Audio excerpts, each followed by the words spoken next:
Chapter 857. As a rare grain. Li Longji was only lucky enough to taste one meal before he sent someone to the savant's restaurant to ask about it. He was told that he could only eat one meal every 3 days, and this was because of his special status. Li Longji could only put the matter of the cornbread aside for the time being and look forward to the arrival of every 3 days.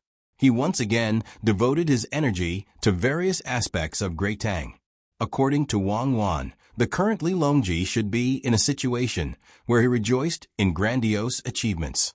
A bucket of millet only cost a few copper coins, and under the fawning of many officials, Great Tang was flourishing. But now, Li Longji had no intention of relaxing. The Zhang family and the Wang family worked together with other merchants to open businesses all over Great Tang. Even the most remote places did not lack this kind of business cooperation.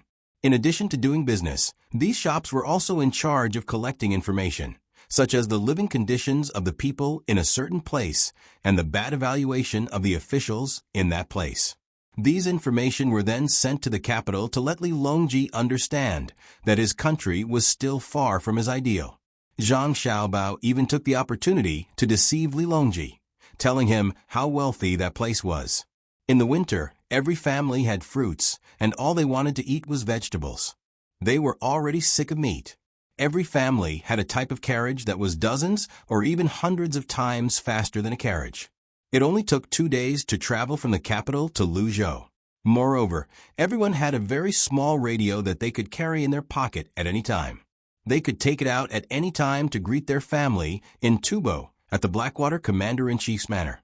In terms of medical treatment, the Virtuous Academy could not compare. When hunting in the mountains, one's ears would not be eaten by wolves. It was fine. As long as one hid and did not let the wolves bite off one's head, one could use the small radio to inform a specialized department. There would be something that was hundreds of times faster than gliders flying over to save the person. Then, just like farming, one could grow another ear and install it. If there were no telegrams and steam engines, Li Longji would definitely not believe it. But now, he had no choice but to believe it. Hence, after making a comparison, Li Longji felt that the people of Great Tang did not have a good life. At the very least, he did not have a good life. He could not compare to the ordinary people of that place. Even if he lost an ear, he could not grow another one. This was the difference. Looking at the intelligence reports on the various regions of the Great Tang, he found that there were many places where the people could not eat white flour and rice, and could only eat millet, let alone meat and eggs. Even in winter, one could not expect to see fresh cucumbers. We still have to work hard. Li Longji closed the document about Hudong Dao, picked up a small metal box on the desk, and dripped 2 drops of eye drops mixed with ice shards into it, and said to himself. Gao Lisher, who was not far away, made a gesture to the young eunuch. After a while, the young eunuch came back with a tray. On the tray was a bowl with something inside. Your Majesty, it's getting late. Drink some beef radish soup and rest early, Gao Lisher said as he placed the bowl in front of Li Longji. Li Longji raised his head and squinted his eyes to look at the light above his head. He then glanced at the clock on the wall. The hands were pointing to 11 o'clock. He nodded. It's already midnight? Time really flies. Never mind, help me take a look at this small matter. I think it's better to find 2 more reliable people. Picking up the radish from the bowl, Li Longji stared at it. Radishes in winter are also small ginseng. I heard that Xiaobao is planting ginseng in Jili State. How is it going? They planted it last year. They said that they will plant it for 5 years. By then, there will be more ginseng in the hospital. They also planted a lot of other herbs. Your Majesty, don't worry. They even planted pearls, not to mention ginseng. Oh, Xiaobao sent a letter saying that Your Majesty had cornbread yesterday. While Gao Lisher was speaking, he took out a small toy from his sleeve. It was a funnel. He also took out some leaves that came with the cornbread and stuffed them into the funnel. He lit a match and took 2 deep breaths. He seemed to be much more spirited. Li Longji chewed the beef tendon that was deliberately put into the bowl and asked in a muffled voice, "What's the matter with the cornbread?" They said that in a few years' time, they can use corn to feed livestock, especially cows. They want me to help choose a cow with more meat to be specially raised for meat in the future and save on other grains. It's also good for cows. Before the corn matures, they can chop the corn cob and the stalk together. I'm wondering if there should be a special area in every prefecture in Tang to be used to raise cows. Part of it is used for farming, part of it is used for meat, and part of it is used for milk production. Gao Lisher looked at the bowl on the table and replied. Li Longji suddenly understood. Oh, I understand now. I thought that corn was really precious. I didn't expect that Xiao Bao and Cuckoo had people bring it back from elsewhere to be used as fodder. I heard from Xiao Bao that the people in that place, regardless of whether they are adults or children, can drink fresh milk every day. Many children in Tang can only drink soy milk. I don't believe that if others can do it, so can I. Gao Lisher nodded vigorously, expressing his support and trust. Xiao Bao sent a letter saying that he was going on a trip. He even left in a hot air balloon. Are there any changes in Xinluo? Li Longji was not sure where Zhang Xiaobao and Wang Wan were going to travel. He was afraid that it would delay the deployment of Xinluo. I've heard the news. Xiaobao ordered his family's business to transport all kinds of good goods to the border between Xinluo and Tang Dynasty, such as the clock hanging on the wall, pearl jewelry, cosmetics, beautiful clothes, and complete sets of glass products. He wants to do a big deal with Xinluo. What kind of deal? In exchange for charcoal, the price is very high. The price of charcoal of the same quality is 1.5 times that of Tang Dynasty. There is also the matter of opening a smelting plant in Xinluo. As Gao Lisher spoke, he wanted to point at the charcoal brazier to signal the emperor, but he suddenly stopped. There was no charcoal brazier here. They used heating, the kind that coiled around the ground. Li Longji also knew what Gao Lisher was thinking just now. He smiled in satisfaction. Technology must be developed. Otherwise, I would still be using candles to roast charcoal. It seems that Xiao Bao has gone to cheat people again. Take some time to ask if there are any new weapons in the weapons research department. Let me be happy, even if it's in the experimental stage. Yes, I'll contact him later. I thought of another thing that might make your majesty happy. Cuckoo said in a letter to her family that this year, Xiao Bao spent a lot of money to build a place to cultivate kunbu in Jili province. Xiao Bao called it kelp, which means that if nothing goes wrong this year, there will be a lot of kelp production. When the time comes, I'll let the people in Dengzhou learn to cultivate it. After the kelp is dried, it will be sent to all parts of Tang Dynasty and sold to the people at a low price.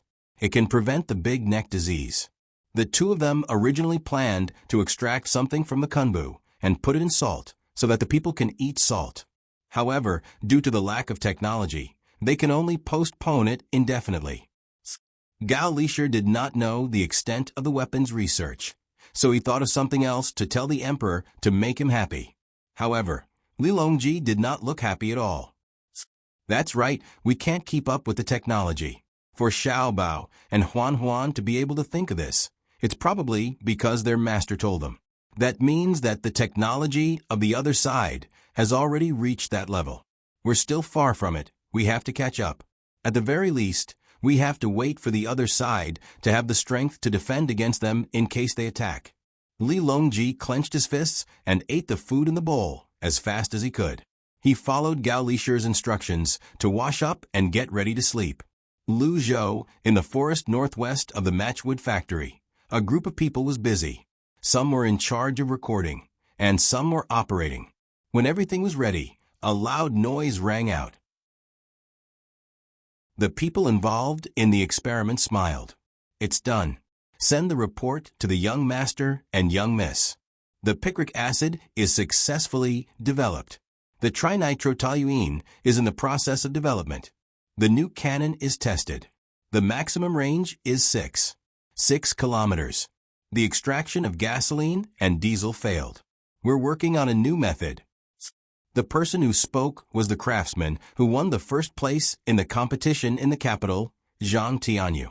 After he was selected, he studied with Zhang Xiaobao and Wang Wan for a while. He was the first to read Wang Wan's books. After that, he was sent to Luzhou to be in charge of the scientific and technological research. When the people in charge of the research of the new gunpowder heard his words, they subconsciously puffed out their chests. Although they had lost their freedom from the moment they joined the research team, their family standard of living was not comparable to ordinary people.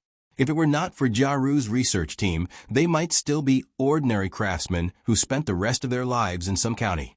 Now, they could at least wander around Luzhou, and they were escorted by many people. The ticking sound of telegrams rang out, all the way to Jili province. Unfortunately, Zhang Xiaobao and Wang Wan could not receive the news for the time being. At this time, Luzhou did not stop working at the sea with the arrival of winter. The number of ships coming in and out every day was still the same. Before Xinyuan Island was fully occupied and explored, the profit-seeking merchants began to move further away. For example, there was a group of small islands beside Xinyuan Island, as well as an island that was not smaller than Xinyuan Island that was connected to Xinyuan Island on the other side. Ordinary merchants would go there to scout for resources and find a way to get them on board. Then they would bring them back to Luzhou, pay a part of the taxes, and wait to make a fortune. Sun Miao was also the captain of a fleet in Jiangnan. His family was quite well-to-do, and he was a high scholar. Unfortunately, he had failed several imperial examinations in a row. After the new year, he gave up on the idea of continuing to work in the capital and was ready to find another way to develop. When he was on Newgate Island, he participated in the first advance party formed by merchants and made a lot of money. He also met the owner of another merchant and was attracted to the owner's daughter. After a few contacts, they gradually became close. In the end, he secretly married her and made her his co-wife. He had 2 wives and 3 concubines at home, and his son and daughter were running around everywhere. His older son and daughter had already gone to school and were doing well in their studies. Logically speaking, he should be content with what he had. However, his neighbor's 22-year-old son came to the capital this spring to take the imperial examinations and stayed in the capital to become an official. As a result, his neighbor's status was obviously much higher than his own. In May, he renovated his house according to the standards of a 6th-grade official. His father complained more than once in his letter that they were inferior to each other. Sun Miao also felt sullen. When he was a high scholar, his status was higher than his neighbor's. Now that he had no chance, he could only pin his hopes on his son. However, his son was too young. How could he take the imperial examinations at the age of 12? He didn't even have the status of a high scholar. Unless his son suddenly became Zhang Xiaobao and his daughter became Wang Wan, even if everything went well, he would have to wait for 10 years. He couldn't let his neighbor suppress him for 10 years. Who knew if his son would become a 3rd-grade official after 10 years? Sun Miao was very worried about this. Just as he was looking for an opportunity, it suddenly appeared in front of him. There were quite a few tribes on another large island not far from Xinyuan Island. The last time he went there, he saw a leader of a large tribe, or rather, a tribal chief. Anyway, he was just a person. He had diligently learned the language of the Tang Empire and was able to carry out simple conversations. When they were talking about the exchange of goods, the leader mentioned that he wanted to meet the Emperor of Tang. It was not an ordinary worship. Perhaps the leader could not imagine how majestic the Emperor of Tang was. The speaker had a heart, and the listener had a heart. Sun Miao's heart came to him. Since he could not pass the imperial examinations, he could become an official through other means. No one in his family could be an official, so why couldn't he make a great contribution? With this idea in mind, Sun Miao, who came back, began to contact people. He did not foolishly go to Luzhou's provincial governor, nor did he write a letter to the capital. Although he was qualified to send a letter to the capital as a high scholar, he knew it was useless. The emperor could not see it at all. After thinking for 2 days, he found Luzhou's trade alliance. First, the alliance was controlled by the Zhang family and the Wang family. If he wanted to let the emperor know, the emperor would definitely know. Second, the Zhang family and the Wang family would not steal his credit. The two families were so famous that they did not care about the merit of a tribe leader on an island. Most importantly, the Zhang family and the Wang family were very amiable. Sun Miao's contact was successful. The person in charge of Lu Zhou's affairs agreed immediately. As long as Sun Miao was confident that he could get the leader of the tribe to the capital and bring a lot of local specialties as tribute, Lu Zhou's people would be responsible for the protection work along the way and contact matters after the arrival. Before winter came, Sun Miao brought the people arranged by Lu Zhou to the island and found the leader of the tribe, Shan Tusher. This name was given by the leader himself. At first, he said that he wanted to follow the emperor's surname, Li. Later, he was dissuaded. If the surname was not passed down by the ancestors, it could not be taken casually. It had to be given by the emperor, especially by people who did not belong to Tang. When Shan Tusher learned that he could meet the emperor of Tang, he was very excited. He asked people to prepare many things that he thought were good and wanted to go with Sun Miao. Chapter 858. The cries gradually faded away. Sun Miao leaned against a tree with lingering fear. He turned his head to look at Shan Tusher, who was also in a sorry state, and asked, "Can you escape?" Because of the long sunlight and the high temperature, Shan Tusher appeared very dark and was much shorter than Sun Miao. He blinked his large eyes and said to Sun Miao, "I don't know. I wasn't prepared. They suddenly attacked." Sun Miao didn't have time to be surprised by Shan Tusher's ability to learn languages. He hesitantly reached into his clothes and asked, "Why were you chased?" They were afraid that in the future, the good things of the Tang Empire will only be exchanged with my territory. If they kill me, it won't happen. At least, that's what they think. Don't worry, the two followers you brought will be fine. They are protected by my people. The one they want to kill is me. Shan Tusher looked around and saw that there were a few of his subordinates hiding not far from the two of them and keeping watch. Only then did he feel slightly relieved and comforted Sun Miao. Sun Miao also looked around and found that there were too few of Shan Tusher's people. There were less than 100 people altogether. The two tribes had rushed over while howling. There were at least 300 people. 3 against 1. With the same living habits and the same familiarity with the terrain, it was too difficult to win. Shan Tusher saw that the person who could make him pay a visit to the emperor of the Tang Empire didn't say anything and was a little depressed. "The gift I planned to give your emperor is gone. This place is still very far from the coast. If there is no other way, I will protect you, and then you can find someone to fight back and avenge me. As long as my people are still alive and you are still willing to trade with them, I will be very happy. Don't let the people from the other two tribes find you." Sun Miao curled his lips. "They are dreaming. Stopping you from coming to the Tang Empire is a provocation to the Tang Empire. I will destroy them. It is less than 10 li from the coast, not far." As he spoke, Sun Miao took out a cylindrical object from his bosom. Shan Tusher really didn't know how strong the Tang Empire was. He had tried hard to imagine that the Tang Emperor's subordinates could be more than his and the surrounding tribes combined.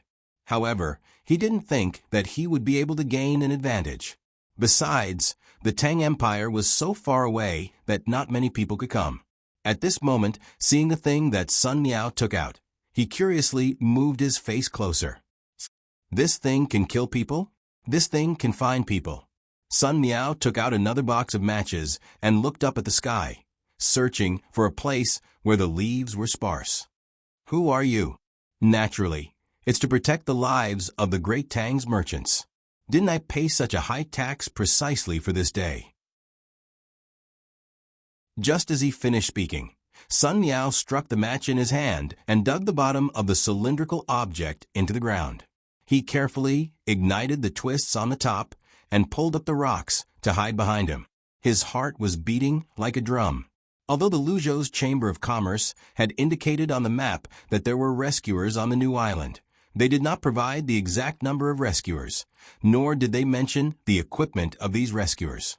If the signal was sent out and the rescuers were still foolishly armed with ordinary knives and arrows, not only would they not be able to escape, but they would also bring harm to Lu Zhou's elite hurricane battalion. I hope they are armed with pistols. While Sun Miao was lost in his thoughts, the signal fireworks exploded in the sky with a loud bang. The loud noise startled Shan Tusher and his men. They lay on the ground and did not dare to move. After a while, Shan Tusher raised his head and asked in surprise, "Are there any more powerful weapons? I'm sure they won't be weak." Sun Miao shook his head and stood up, looking around vigilantly. The noise just now was not small, and the fireworks were high enough. He was afraid that the people from the two tribes would discover their location and rush over. "Yeah, I don't think so. Things that can make such a loud noise are very rare." Shan Tusher helped Sun Miao to figure out the problem. After a few breaths of regret, he also remembered what Sun Miao was worried about just now. He shouted a few words to his men that Sun Miao did not understand. The surrounding people who were protecting them gathered around and bent their backs, ready to fight at any time. Sure enough, it did not take long before the people from the two tribes who were lured away by Sun Miao and his men arrived. After a few of them were shot by Shan Tusher's men with simple bows and arrows, they cried out in pain. "Let's go, they are coming." Shan Tusher grabbed Sun Miao's arm and ran in another direction. Sun Miao looked hesitant. He wanted to run, but he was worried that the people from the hurricane camp would not be able to find him. If he did not run, he was afraid that they would find his corpse. Being pulled by Shan Tusher, the team moved towards the seaside. Gradually, more and more howling sounds came from the surroundings. It seemed that the people from the two tribes were gathering and surrounding this place. Seeing this situation, Shan Tusher said to Sun Miao in a very loyal manner, "You run, I will take people to stop them. Remember to take revenge for me." "Oh no, how come there is another group of people from the Hulu tribe? They have allied with another tribe." As soon as Shan Tusher finished speaking, Sun Miao saw that the people chasing after him were more energetic than the ones before. Perhaps it was because they were more energetic. The people who were in charge of stopping the people behind him screamed from time to time. Sun Miao saw with his own eyes that a person who was less than 5 feet away from him was shot in the neck by a wooden arrow. The person who did not die immediately covered the place where he was shot with both hands and made a sound in his throat. With a swoosh, an arrow flew past Sun Miao's face. He could feel the wind as the arrow flew past him and pierced into Shan Tusher's thigh. "Run. Take revenge for me." The injured Shan Tusher seemed to know that he was going to die, so he could not keep running. He stared at Sun Miao and shouted. The screams of countless people were still echoing in Sun Miao's ears. Sun Miao trembled from head to toe. He did not know whether it was because of fear or excitement. He looked around blankly. Suddenly, he realized that everything around him had slowed down. He did not know where he got the strength, but he lowered his body, picked up Shan Tusher, and started running. As he ran, he cut his calf on the stubble of a plant. A cut immediately appeared on his skin, but he did not feel any pain. He only felt a chill and an itch there. The people in charge of protecting him finally made contact with the enemies. All kinds of shouts entered Sun Miao's ears. He had no time to distinguish which side was making the shouts. Shan Tusher, who was being carried by Sun Miao, saw the people of the Hulu tribe gradually approaching from behind. A look of despair appeared on his face. The person closest to him was less than 5 steps away. He had already raised the big stick in his hand and was about to smash Sun Miao in the next moment. Thud! A sound suddenly rang out from nowhere. Shan Tusher could only watch as a hole suddenly appeared in the head of the person chasing after him. His head was tilted back, but his body was still moving forward. With a thump, he landed right in front of Shan Tusher. The club in his hand flew out diagonally, and he could no longer hit his own head. Shan Tusher had no idea what was going on. While he was still in a daze, he found himself being thrown to the ground by Aeon. The pain made him shiver. He turned his head to look at Aeon. Just as he was about to ask if Aeon had run out of strength, he heard the same noise he had heard earlier. Thud, thud, thud, thud, thud, thud, thud, thud. Hearing this sound, Sun Miao chuckled and gasped for breath. He lay there and looked up at the sky. Oh my God, they're finally here. Too sure we can live. Who's here? Shan Tushar sat up and found a strange scene in front of him. The people of the Hulu tribe were falling one after another. He did not know who killed them, and he did not know what weapon was so powerful. However, he could guess that it had something to do with Sun Miao. Sun Miao sat up as well. He squeezed the wound on his calf with his hand and snorted. Naturally, it's the Great Tang's Hurricane Battalion. How dare they attack the people of Great Tang? Let's see how many people they have to kill. Hurricane Battalion? Where else? Wherever the sound comes from. I didn't pay my taxes in vain. As long as it's a place marked on Luzhou's map and is protected by military forces, rescue will arrive in half an hour at most.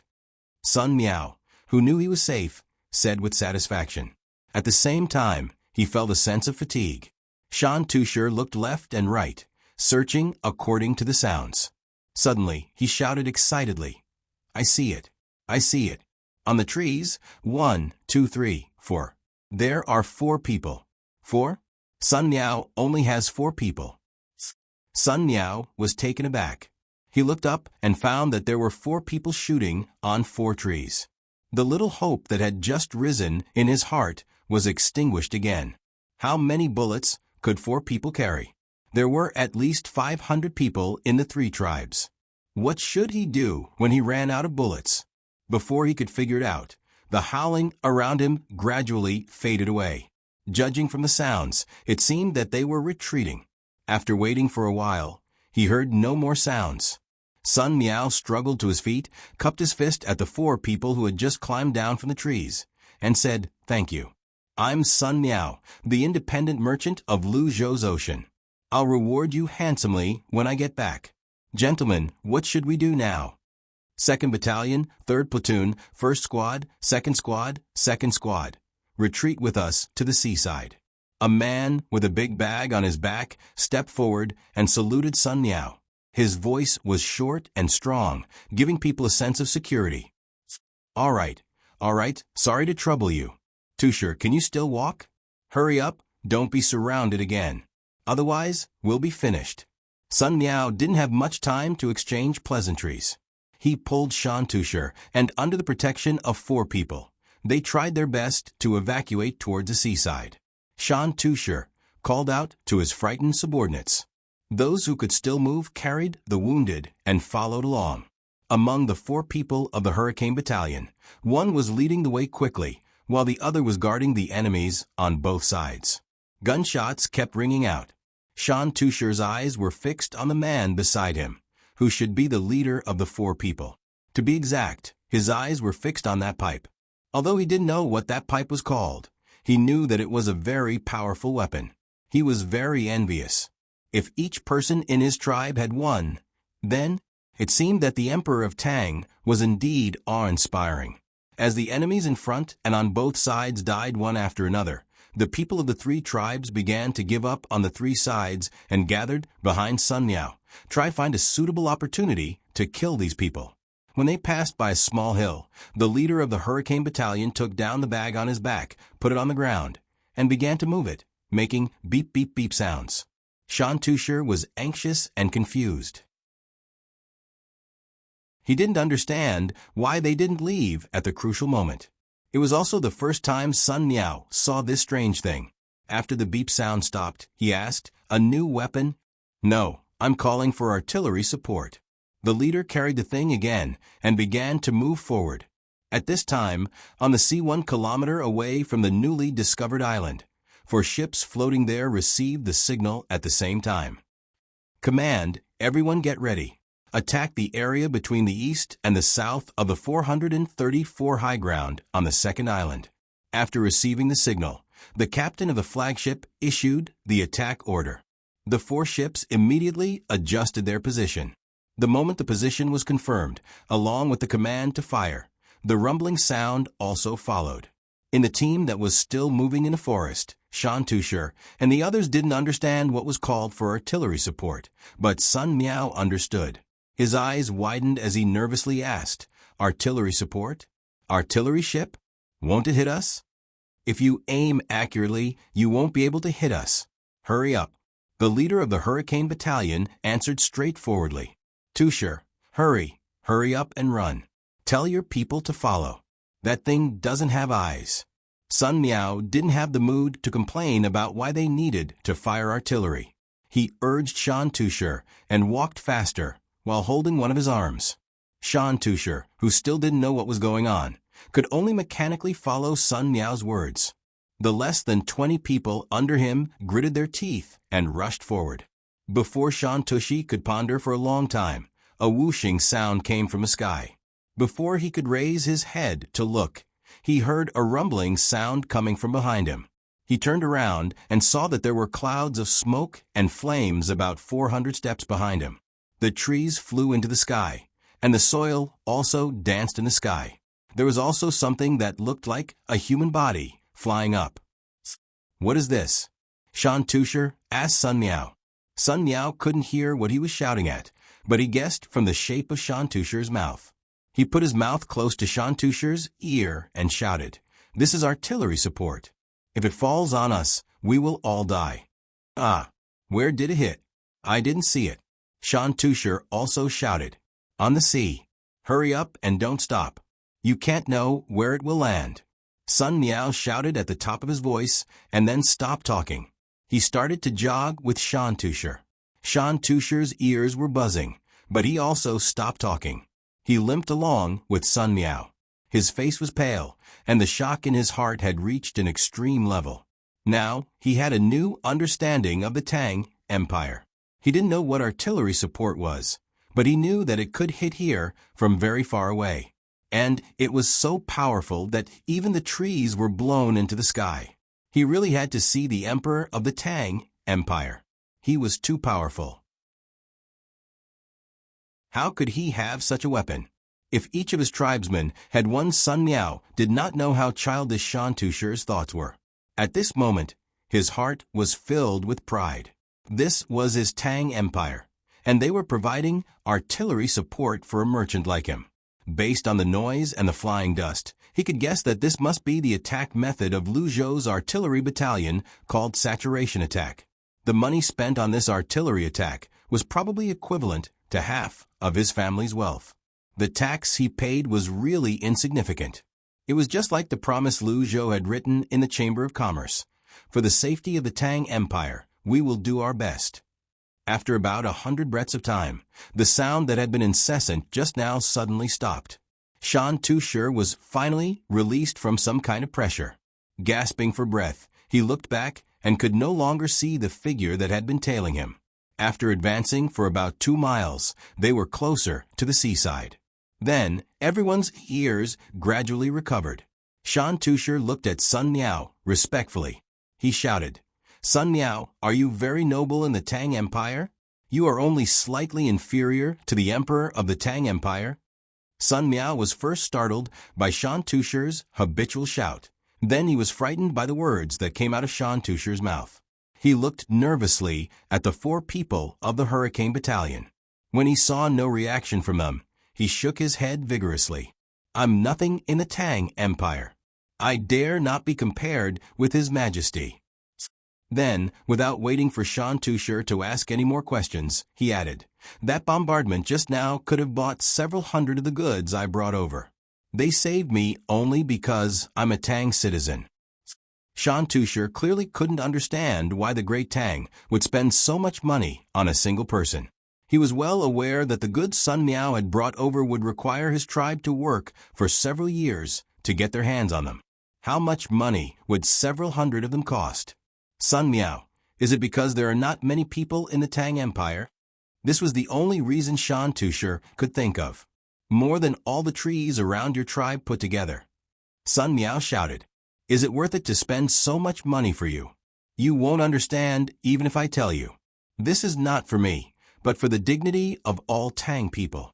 If you kill one of my people, I'll slaughter one of your villages. Oh, I mean one of your tribes. We won't stop until one of us is dead. That's why no one dares to offend the Tang Empire." Sun Miao shouted at Shan Tusher heroically. Shan Tusher thought carefully and nodded. Well, the Tang Empire is really good. You have to work hard for the Tang Empire. Of course. If the Tang Empire doesn't have money for war, I'm willing to donate all my property. You'll know how big the Tang Empire is when we meet Lu Zhou, Sun Miao said matter-of-factly. The people of the Hurricane Battalion did not care about what Sun Miao said. The 3 people who had split up earlier went to scout again. After a while, they came back and nodded at the squad leader. The squad leader looked at another mountain in front of him, took the bag to the front again, and pressed the button. Do they still need artillery support? Sun Miao asked when the sound stopped. No, they haven't given up yet. Many people have gathered and surrounded us. Let's go to the mountain in front to block them first. The artillery in the sea can't fire anymore. Otherwise, it will hit us easily. The squad leader put away the bag and answered. Sun Miao looked at the squad leader blankly. Then I'm calling for air support. The squad leader still had the same calm expression. Sun Miao nodded and said nothing. He knew that for him, the Tang Empire had basically taken out all the advanced weapons. Shan Tushar had no time to wonder why the beeping sound could mobilize the weapons from so far away. He turned his head and asked Sun Miao, what kind of support is air support? It's people flying over from the sky. You'll know when the time comes. Hurry, go to the mountain and hold on until they arrive. Sun Miao looked around vigilantly, but did not see anyone. However, he believed that the people of the Hurricane Battalion would not lie to him. They ran to the small mountain. The 4 people of the Hurricane Battalion were looking back and forth with binoculars. When they saw Sun Miao's blank look, they handed the binoculars to him. Here, take a look. Don't break it. I know. Oh, they're really surrounding us. How did they find us? Sun Miao took the binoculars and saw many people at the foot of the mountain. Let me see. Shan Tushar grabbed the binoculars and imitated Sun Miao's look. When he saw it, he was surprised again. This thing was very magical. It could actually make the distant scenery closer. At the same time, he also saw people from other tribes who were not willing to give up. Seeing those people gradually approaching, when the 4 people of the Hurricane Battalion aimed at them and were ready to shoot at a certain distance, those people suddenly stopped. They seemed to be afraid, but also seemed to be waiting. If they did not come, the people of the Hurricane Battalion would not easily waste their bullets. The 2 sides confronted each other at the top and the foot of the mountain.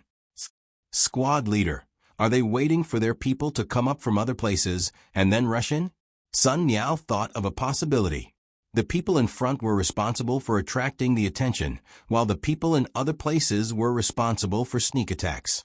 The squad leader answered, almost, but they still have to wait. Time passed slowly while waiting. When Shan Tushar and the others felt more and more pressure, one of his men pointed to the sky and shouted before the enemy could see the sneak attack. Shan Tushar followed his subordinate's gaze and saw a flock of large birds in the sky. When he got closer, he saw that they weren't large birds. Instead, there were 2 people with a large pair of wings flying in the sky.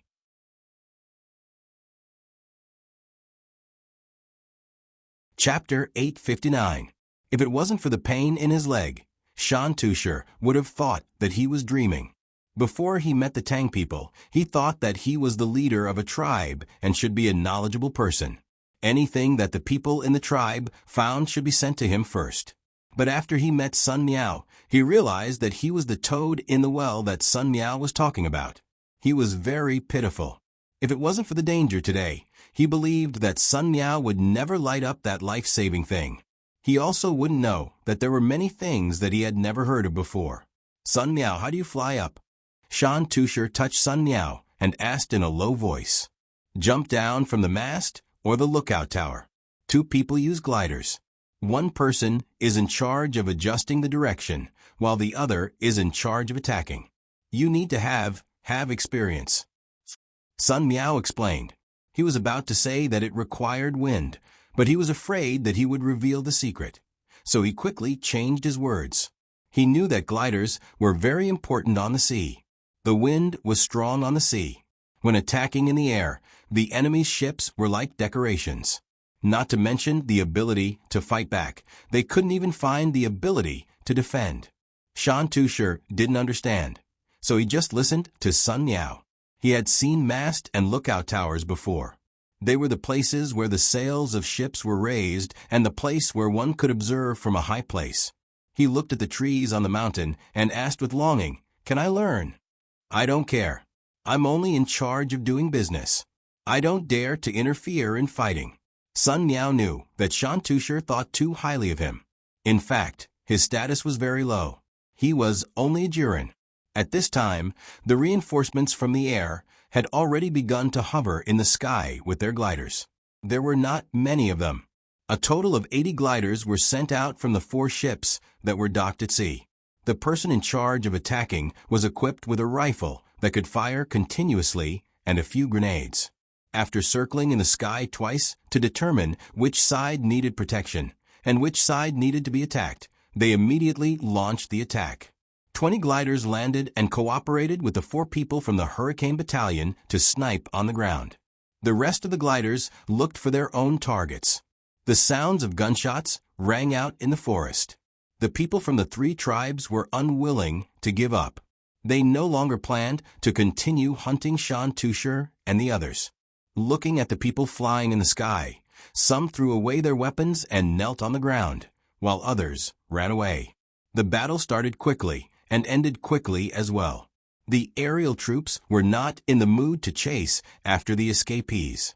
Firstly, they were not agile in changing directions, and secondly, they were blocked by trees, making it difficult to aim. They had to control the angle of the wind. If they flew too slowly, they would fall easily, but if they flew too quickly, they would not be able to find their target. Under the fear of the gods, the people who surrendered were quickly gathered and guarded. Sun Miao tried his best to suppress the urge to kill them personally. He said to Shan Tushar, "Tushar, should we kill them or not?" "No, leave it to me. Many of my subordinates have died, and I was worried that no one would work for me." Shan Tushar's eyes lit up. He estimated that there were more than 200 people who had surrendered. They could do all the dirty work for him. Sun Miao also planned to do the same. He asked the question for the Hurricane camp, lest they would waste bullets, and Shan Tushar's force would not be able to grow. The people of the Hurricane camp were indeed waiting for Sun Miao's response.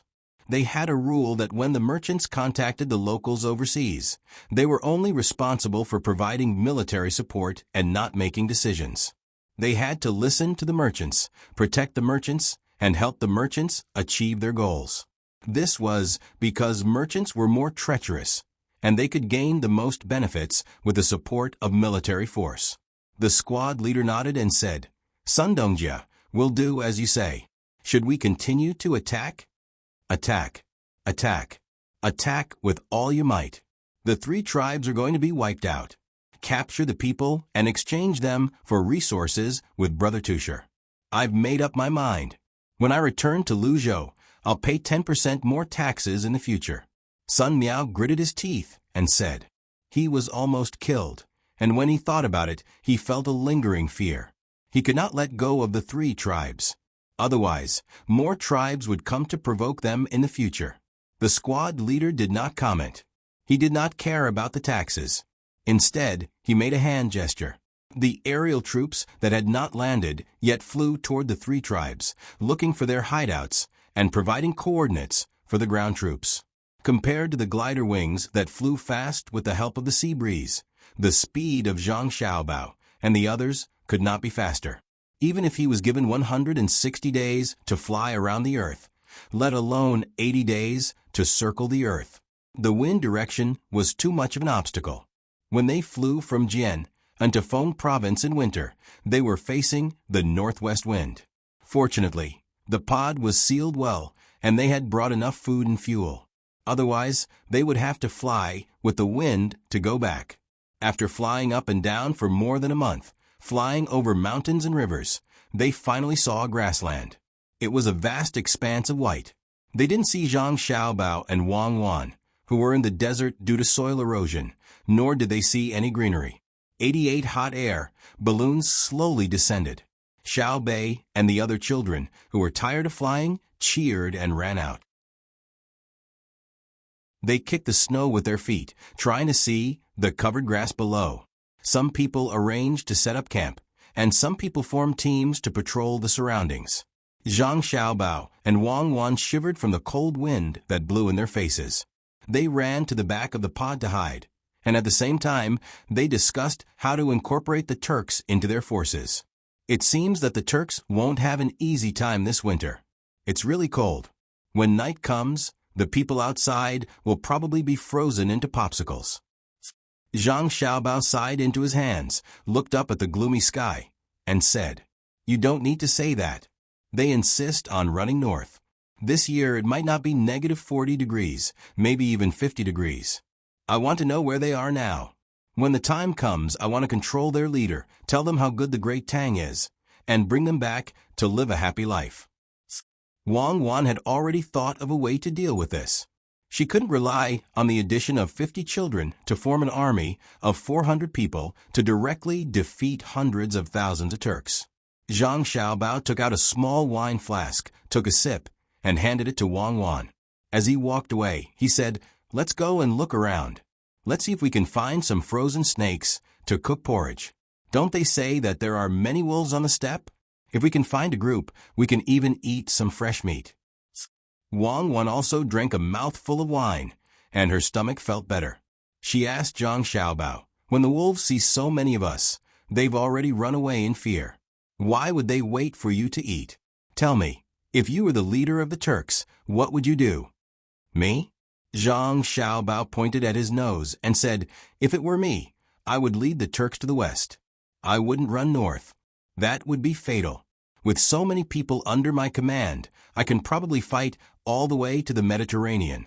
I would make weapons along the way." "I'm not asking you that. I'm asking you where you've run to now that you've already gone north. You can't always stay in a place where people freeze to death, right? Oh, you're talking about now? I don't want to be the leader of the Turks right now. I just want to know where we are. Where do you think we are? Have we reached Hohhot? How do we find the vast desert? I'm a bit regretful. I've decided to run to Hainan in the future.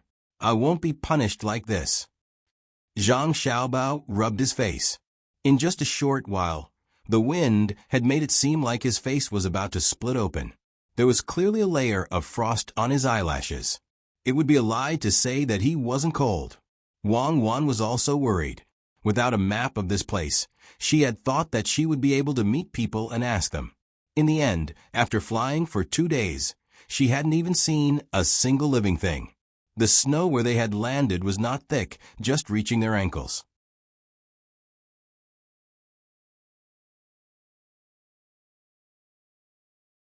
Chapter 860. More than 1,000 kilometers away from Xiao Bei and the other 9 children in the story, tents covered by snow were arranged in various formations, and the frozen cows and sheep were piled up like hills. The green smoke from the burning cow dung drifted out as the tent flap opened and closed, quickly disappearing into the darkness of the night. Surrounded by several tents, the sound of music could be heard faintly from the largest and most luxurious tent in the middle. There was a small opening in the curtain of the tent, but there wasn't the slightest bit of cold inside. More than a dozen women, wearing very little clothing, were doing their best to sway their waists to the sound of music. A pot filled with milk wine was placed over the fire.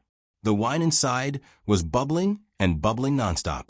The 2 people sitting close to each other on the wide felt blanket didn't even smile at this time. Maybe the women didn't dance well, or maybe the bonfire couldn't make people enthusiastic in the cold weather. One of the 2 waved his hand. Go down, all of you go down." The women, who were still dancing, suddenly stopped and saluted almost at the same time. They turned around and left with the smallest steps, afraid that they would disturb the 2 people if they were too loud. "It's cold again." The man who waved his hand waited for all the women in the tent to leave. He stared at the swaying flame of Weiwei and said 3 words that seemed to have no meaning. Many cows, sheep, and horses also froze to death. If the snow continues to fall until tomorrow morning, it is estimated that many people will die. It will be cold when the snow is light, and it will be heavy when the snow is heavy. It will be colder in 2 days, and it will be hard to walk on the road. The man next to him seemed to understand the meaning of the previous speaker. His face, which was caressed by the cold wind, showed a deep helplessness. The man who spoke earlier lowered his head. After a while, the firewood in the bonfire suddenly made a crackling sound. He raised his head again and looked in front of him, which was facing the south. He said, "The north of the Tang Dynasty must have a lot of snow, and the north of Hebei Province and Jili Province may be covered in thick ice. So what? The closest place to us was Feng Province. If it had been more than 10 years ago, perhaps a snowfall could have killed many people and livestock and cut off the connection with the outside world. But now, we didn't expect too much trouble to happen to them. Disaster relief in the Tang Empire had always been carried out by the army first. The army in Feng Province was nominally under the control of the local government, but in reality, it was clear who had the final say. The ability of the Zhang family and the Wang family to provide goods, they called it logistics, did not need to be tested.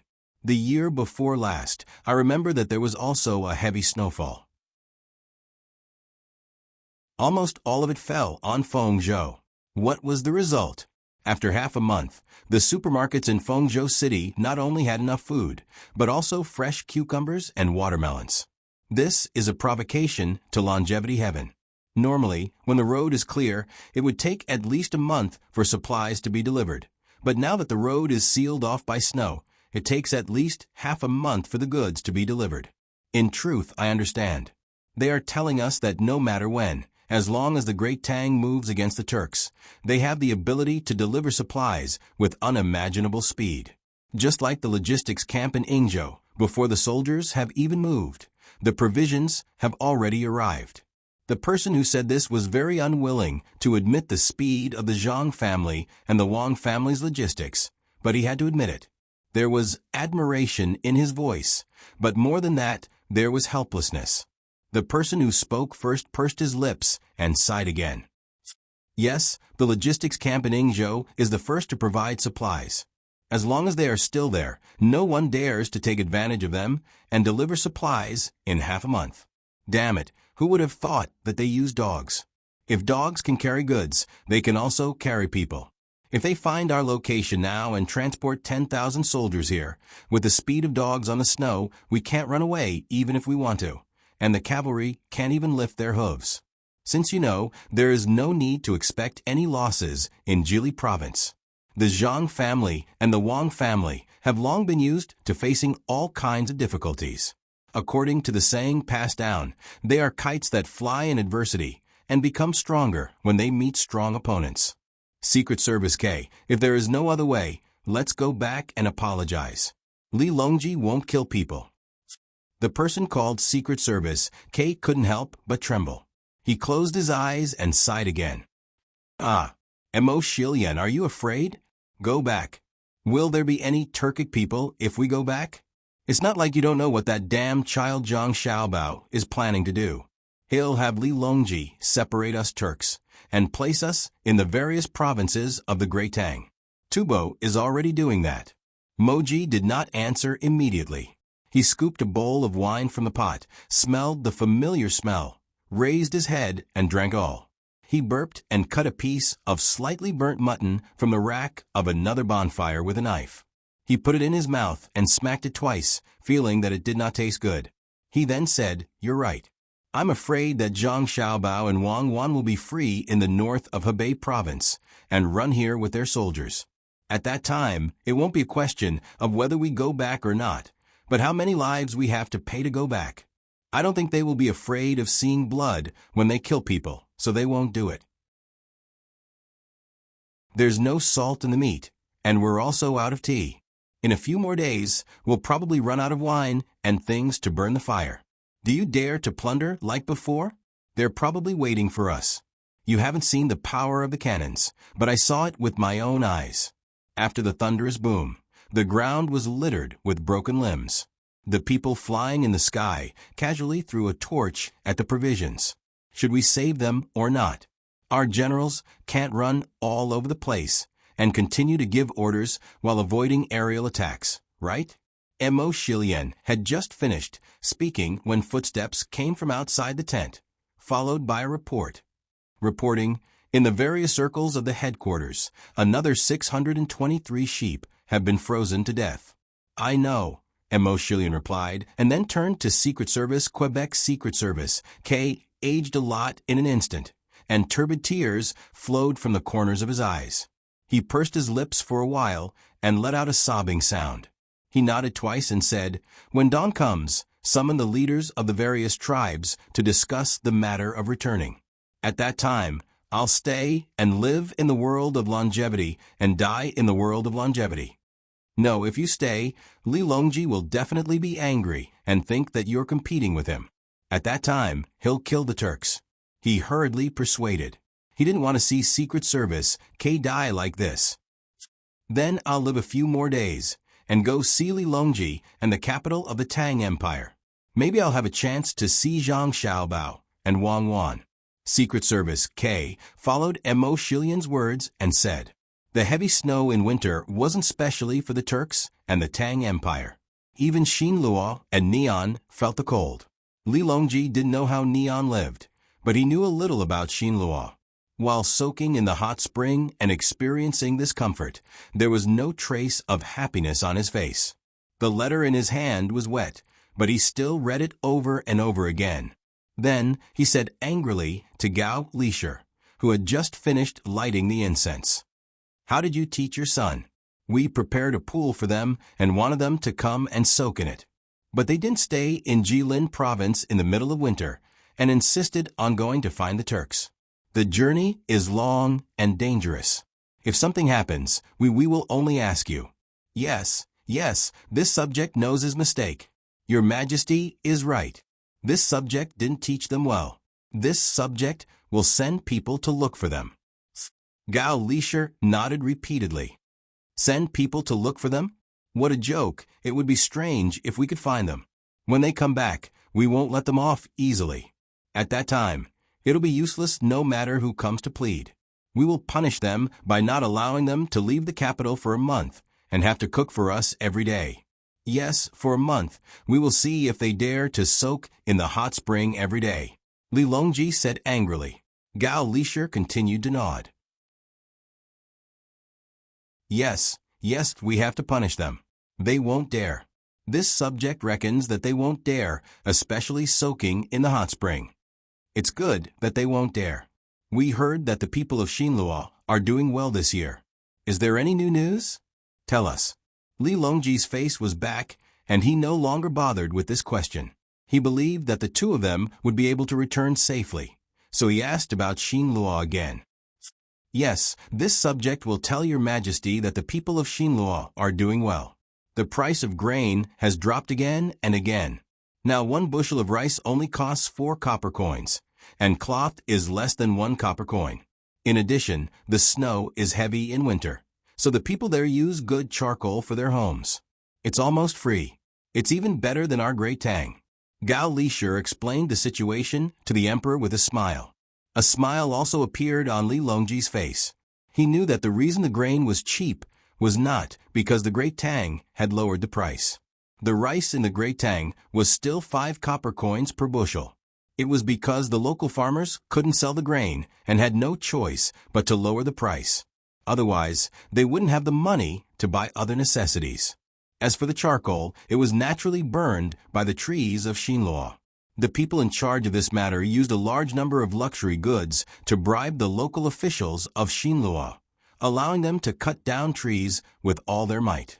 At the same time, they recruited local laborers. A portion of the charcoal was transported back to the Great Tang, and a portion was directly given to the workers in Xinluo as wages. There were many of them, so even if the workers sold them very cheaply, they would still make a lot of money. If Xinluo didn't stop it, what awaited them was the destruction of the country. If it weren't for the people from the Zhang family and Wang family telling me, I really wouldn't have known that trees were so important to a country. If I had known earlier, I wouldn't have let people work so hard to open up the wasteland. It's actually related to mudslides, floods, and droughts. The source of the Yangtze River and Yellow River, as well as the various tributaries, have to be planted. I wonder what will happen to Xinluo in the end? Your Majesty, this subject reckons that there will be endless disasters. At that time, we can't wait to force them to fight. We need to first get their people to the Great Tang through various excuses. Xiao Bao should have arrangements for this.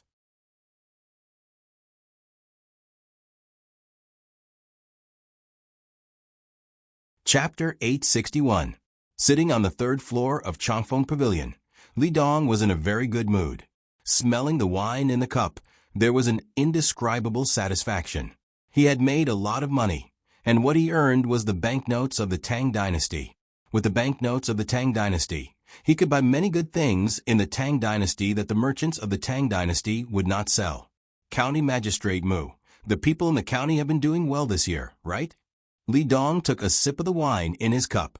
Through the open window, he looked at the light snow that was still drifting down from the sky and said, "Don't worry." The county magistrate Mu, who was sitting opposite him, was a man in his 40s. Hearing his voice, the cold wind blew in from the window and brushed his cheeks. He showed 2 yellow teeth and nodded repeatedly. "Not bad, not only not bad. The higher-ups have proposed to promote me, but I rejected it. No matter how good it is elsewhere, it is not as good as a place close to the border. This year, there was a heavy snow, and not a single house in the county collapsed." Speaking of the Tang Dynasty, the tools sold to Xinluo, as long as they are made of iron, the steel mouth is extraordinary, especially the long saws used to cut trees. With a few swishes, a thick tree will be cut in the blink of an eye. With wood, every house will be renovated. It is good. As County Magistrate Mu spoke, he seemed to think of something good. He smiled and his eyes narrowed. He also held a cup of wine and shook his head slightly. Li Dong also smiled. His hand that was not holding the cup picked up a fresh cucumber from the table and put it in front of his eyes to look at it. This is technology. Like cucumbers, the Tang Dynasty has been able to plant them in winter. Xinluo just started to learn it today. It is not like the past. At that time, the Tang Dynasty was very strict. But now almost all the places slightly north of the Tang Dynasty are planted. It is impossible to keep a secret. The only thing that makes people sullen is that it is easy to learn how to plant cucumbers in winter, but there is no chance to steal the method of making steel. I heard that someone came to you last month to discuss building a smelting workshop in this county. You have to send someone to take a look. If they can learn it, it will be a great merit. Speaking of technology, Li Dong once again felt the benefits of the Tang Dynasty's banknotes. Ever since the Great Tang banknote had been introduced, one had to use the money of the Great Tang in order to buy good things in the Great Tang. The copper coins of the past had become useless. Medicinal herbs, high-quality clothes, exquisite glass products, and exquisite pottery had to be bought with the money of the Great Tang. There was clearly an exchange ratio between the Great Tang's money and the Xian Luo's money, but the Great Tang did not allow them to exchange for the Great Tang's money. They could only sell the goods to obtain the Great Tang's money.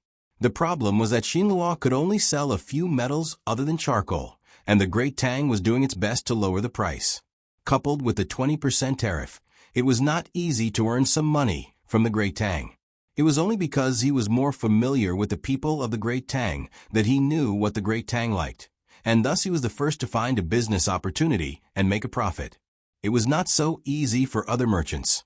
Perhaps it was because they had a telepathic connection. County Magistrate Mu also thought of this matter. He looked at the watermelon on the table, licked his lips, and said, "Bossly, cucumbers are good, but watermelons have to be bought from the Great Tang. I heard from the people of Changfeng Pavilion that this winter they spent a lot of money just to buy watermelons from the Great Tang. We have to think of a way to get glass, preferably the manufacturing technology of glass. Bossly, what do you think about finding more merchants and working together to gather money to bribe the officials in charge of manufacturing glass in the Great Tang? I don't believe that there is nothing that money can't buy." Li Dong fell into deep thought for a moment. Without waiting for him to speak, County Magistrate Mu continued, "The Great Tang is indeed good to our Xinluo. They sell food at a cheaper price than the local Great Tang. This is the etiquette of the Great Tang. There is also cloth and silk. But why do they use the Great Tang's money to buy charcoal? Li Dong and Wei Wei nodded. It was as County Magistrate Mu said. The merchants of the Great Tang came to cooperate with the Great Tang to use the land, cut down trees, and burn charcoal, but they did not give the Great Tang money. They only gave a large amount of charcoal to the people who worked. Ordinary people, even merchants who did not do much business, had never seen the Great Tang's banknotes, let alone use them. Boss Lee, do you think we can buy the manufacturing technology of glass if we gather 1 million strings of cash? Once we get it, then... County Magistrate Mu said to Li Dong as he recalled the scene of him lying on the glass mountain. Before he could finish, Li Dong laughed. Haha, County Magistrate Mu, wake up, stop dreaming. Glass. Do you know where glass comes from? Luzhou, which is very far away from the Great Tang's capital. They would rather send glass to various places in the Great Tang from afar and bear the losses caused by the instability of the ships and vehicles on the road than set up a few more places in the Great Tang to make glass. Isn't it all to keep a secret? If you go there with 1 million strings of cash, you will be caught as soon as you take it out. If it is someone else's business, maybe you can put pressure through the officials of the Great Tang, such as the Ministry of Works, to get the secret. But who dares to go to the Zhang family and Wang family's business? Even if you are not a spy, you will be interrogated as a spy. Besides, the current head of the Ministry of Works is Zhang Zhong, the head of the Zhang family. Then what should we do? County Magistrate Mu's hot water cooled down and asked in frustration. Endure and pretend. Look at Japan, they know how to endure and pretend. They are obviously farther away from the Great Tang than we are from Xinhua, but they can pretend to be subservient and deliberately curry favor with the Great Tang. Isn't it to make the Great Tang lower its guard and think that they are not a threat and easy to cheat of the technology? Li Dong also considered this problem. If he wanted to get good technology, he could only wait for the Great Tang to give him. He couldn't show any ambition. County Magistrate Mu exhaled hot air through his nose, gritted his teeth, and said, I understand. When spring comes next year, several factories of the Great Tang will be built in this county. I will choose clever people to work there. See more, listen more, think more, and ask less. Let the Great Tang people think that we are stupid and let their guard down. Well, that's good. Eat. In the future, go to between the clouds and the water or blue sea silver, sand to eat more. There are many merchants of the Great Tang there. Maybe you can get some useful information. After saying that, Li Dong no longer mentioned this matter and lowered his head to eat and drink. Just as the two of them had said, the houses of the people of Xinluo were well built. Countless firewood had been cut down. When the weather was cold, they didn't have to worry about freezing. However, when the farmers lived in good houses, they were not in a good mood. This year's grain was sold, and the money they earned was less than half of last year's. If not for the Great Tang people coming to recruit workers, they probably wouldn't have been able to survive the new year. When the work was done, would all the farmers starve to death except for those whose land was requisitioned? Under the support of such thoughts, the farmers felt that this winter was even colder. It was cold from the inside out. They didn't know what would happen next year. A few days passed quietly. When some people were happy and some were sad, Zhang Tai brought a person to find Li Dong and set up a banquet at the Blue Sea Silver Sand restaurant. In order to let Li Dong eat well, he deliberately made a double pot. One side was clear soup, and the other side was spicy. Some of the few chilies were taken out. Of course, they were all chilies without seeds. The seeds had to be planted. At the sight of the red stuff, Li Dong was amazed. He had eaten the double pot before. It was made from a kind of material on the mountain. After more than 10 processes, it could be made spicy enough. However, he had not seen red ones. This is... Li Dong raised his chopsticks and wanted to taste it. However, he didn't have the courage to do so. Therefore, he asked Zhang Tai with a dubious look. Zhang Tai answered Li Dong with practical actions. He picked up a thin roll of mutton and lightly dipped it in the spicy pot. After a few seconds, he dipped it in the seasoning on the plate and put it into his mouth and started to chew it. Ah, nice, Mr. Li, try it. This is a new dish made by the Serenade Temple of Tang Dynasty. It's very delicious. However, it's rare like ginseng. It's really rare. Zhang Tai looked sincere, as if it was really made by the Serenade Temple. Seeing someone testing the poison and finding that it tasted good, Li Dong also picked up a roll of mutton and dipped it in the pot. After that, he directly stuffed it into his mouth without dipping it in the seasoning. Hiss-hoo. Cough, cough, cough. It's so spicy. Li Dong had never eaten chili before. The moment he swallowed it, he accidentally choked on it and burst into tears. Although he complained, his hands didn't stop moving. He used his chopsticks to pick up 3 rolls of mutton and dip them in the pot. He couldn't wait to eat it. While slurping the mutton, he treated it as an enemy and bit it as hard as he could. Is it okay? Zhang Tai asked with concern. Yes, it's indeed more delicious than ginseng. Do you have any seeds? Li Dong was conquered by the chili. The more spicy it was, the more he wanted to eat it. He couldn't wait to pour the soup into his mouth. No. Zhang Tai answered straightforwardly. Seeing Li Dong's regretful look, he hurriedly changed the topic and introduced the person he had brought here. Boss Li, this is Huainan Cloth Company's boss Song. He specializes in the cloth business, and his family is rich. His goods are sold all the way to Huainan, and there are even people who travel thousands of miles to buy them. His reputation is spread far and wide, and even a 3-year-old child knows that he is a great philanthropist. Nice to meet you, nice to meet you. So it's the great Mr. Song. Li Dong had to stop eating and show proper etiquette. Mr. Song, who was introduced by Zhang Tai, was a bit fat.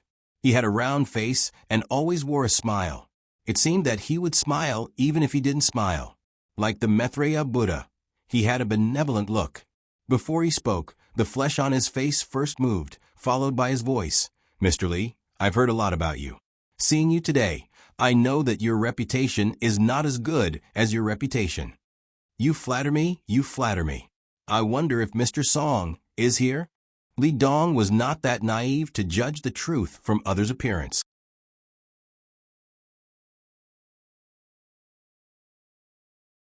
Chapter 862. Really, Li Dong understood. It was actually someone from the Huainan Publishing Company who was sending benefits to him. He must be related to Zhang family and Wang family. Otherwise, he wouldn't have been introduced here.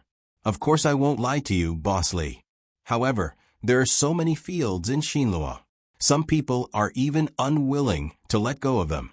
If a field is used for Baidizi and there are suddenly several rice paddies in the middle, wouldn't all the water be drained into Baidizi's fields? Song Dongjia still had that simple and honest appearance, but there was even more worry between his eyebrows. He lowered his head and looked at the wine cup. When he raised his head again, he asked Li Dong with a look of seeking advice. I've often heard that Dongjia Li has quite a lot of methods. I wonder if you can help think of a foolproof plan? When Li Dong heard that Song Dongjia would give him 3 times the normal salary, he had already wanted to agree. However, when he heard Song Dongjia's hesitation, he started to think. Song Dongjia, I'll definitely spare no effort to help you. But sigh. Song Dongjia, you can ask Steward Zhang. Xinlua doesn't have the final say. I can't help you if you're too far away. As for Niha County, I can help you build a bridge. However, the county magistrate's surname is Mu. He's a greedy person. You can contact County Magistrate Mu. Brotherly, I have to thank you. Brotherly, don't call me Song Dongjia. Just call me Song Qian. Thank you for your help. Oh, please wait a moment. Song Dongjia's narrowed eyes suddenly widened. His gaze flickered, as if he had seen a large pearl. His voice paused, and he hurriedly ran to the door. He gave a few instructions to the people outside and then sat back down. After a short while, someone knocked on the door and entered, handing Song Qian a box. Brotherly, take a look. Song Qian pushed the box in front of Li Dong and said with a smile. Li Dong was also impatient. He knew that Song Dongjia was going to give him a benefit. However, he didn't know what it was. At the sight of the box, he couldn't help but stretch out his hand and lightly push the button with his thumb. With a pa sound, the lid of the box opened. This. Li Dong was shocked by the thing in the box. For a moment, he didn't know what to call it. Judging from the shape, it was clearly a peach. It wasn't small, and it was red and yellow. When the light shone on it, it was dazzlingly beautiful. It looked like agate, but it wasn't agate. It looked like jade, but it wasn't jade. This is a glass peach. It's very difficult to make and is very precious. Of course, it's nothing to Brother Li. Brother Li is very rich, so it's not worth your attention. It's just a small toy. It's fine as long as it looks good. When it's done, there will be another reward. There was a hint of shyness in Song Qian's sincere smile. It was as if the glass peaches that he had given away were worthless. Zhang Tai watched from the side and agreed with Song Qian's words. Glass peaches were indeed worthless, but the Zhang family and the Wang family did not make many of them. They were not very useful and were only for viewing. They were not even as good as glass windows. Thus, he nodded as well. Li Dong wasn't sure. When he saw the two colors in the glass and the shape of the peach, he immediately thought of its use. If someone made a birthday and took it out, it would be a big deal. He estimated that it would be worth at least 1,000 strings of coins. It was not a small sum. He reached out his hand and carefully touched the peach. He heaved a sigh of relief. When he looked at Song Qian again, his gaze was different. Song Qian, a good name. It was a gift. Hee, Brother Song, you must be joking. This item is rare. I think you must have spent a lot of money. I'm ashamed to accept it. Where was I just now? Oh, I remember now. Look at my memory. It's easy to find County Magistrate Mu. Tomorrow, at this time and place, I will definitely invite County Magistrate Mu. Also, there's no need to pay 3 times the price to occupy the land to plant white folded peaches. Listen to my advice. Nowadays, the farmers in Xinluo are having a hard time.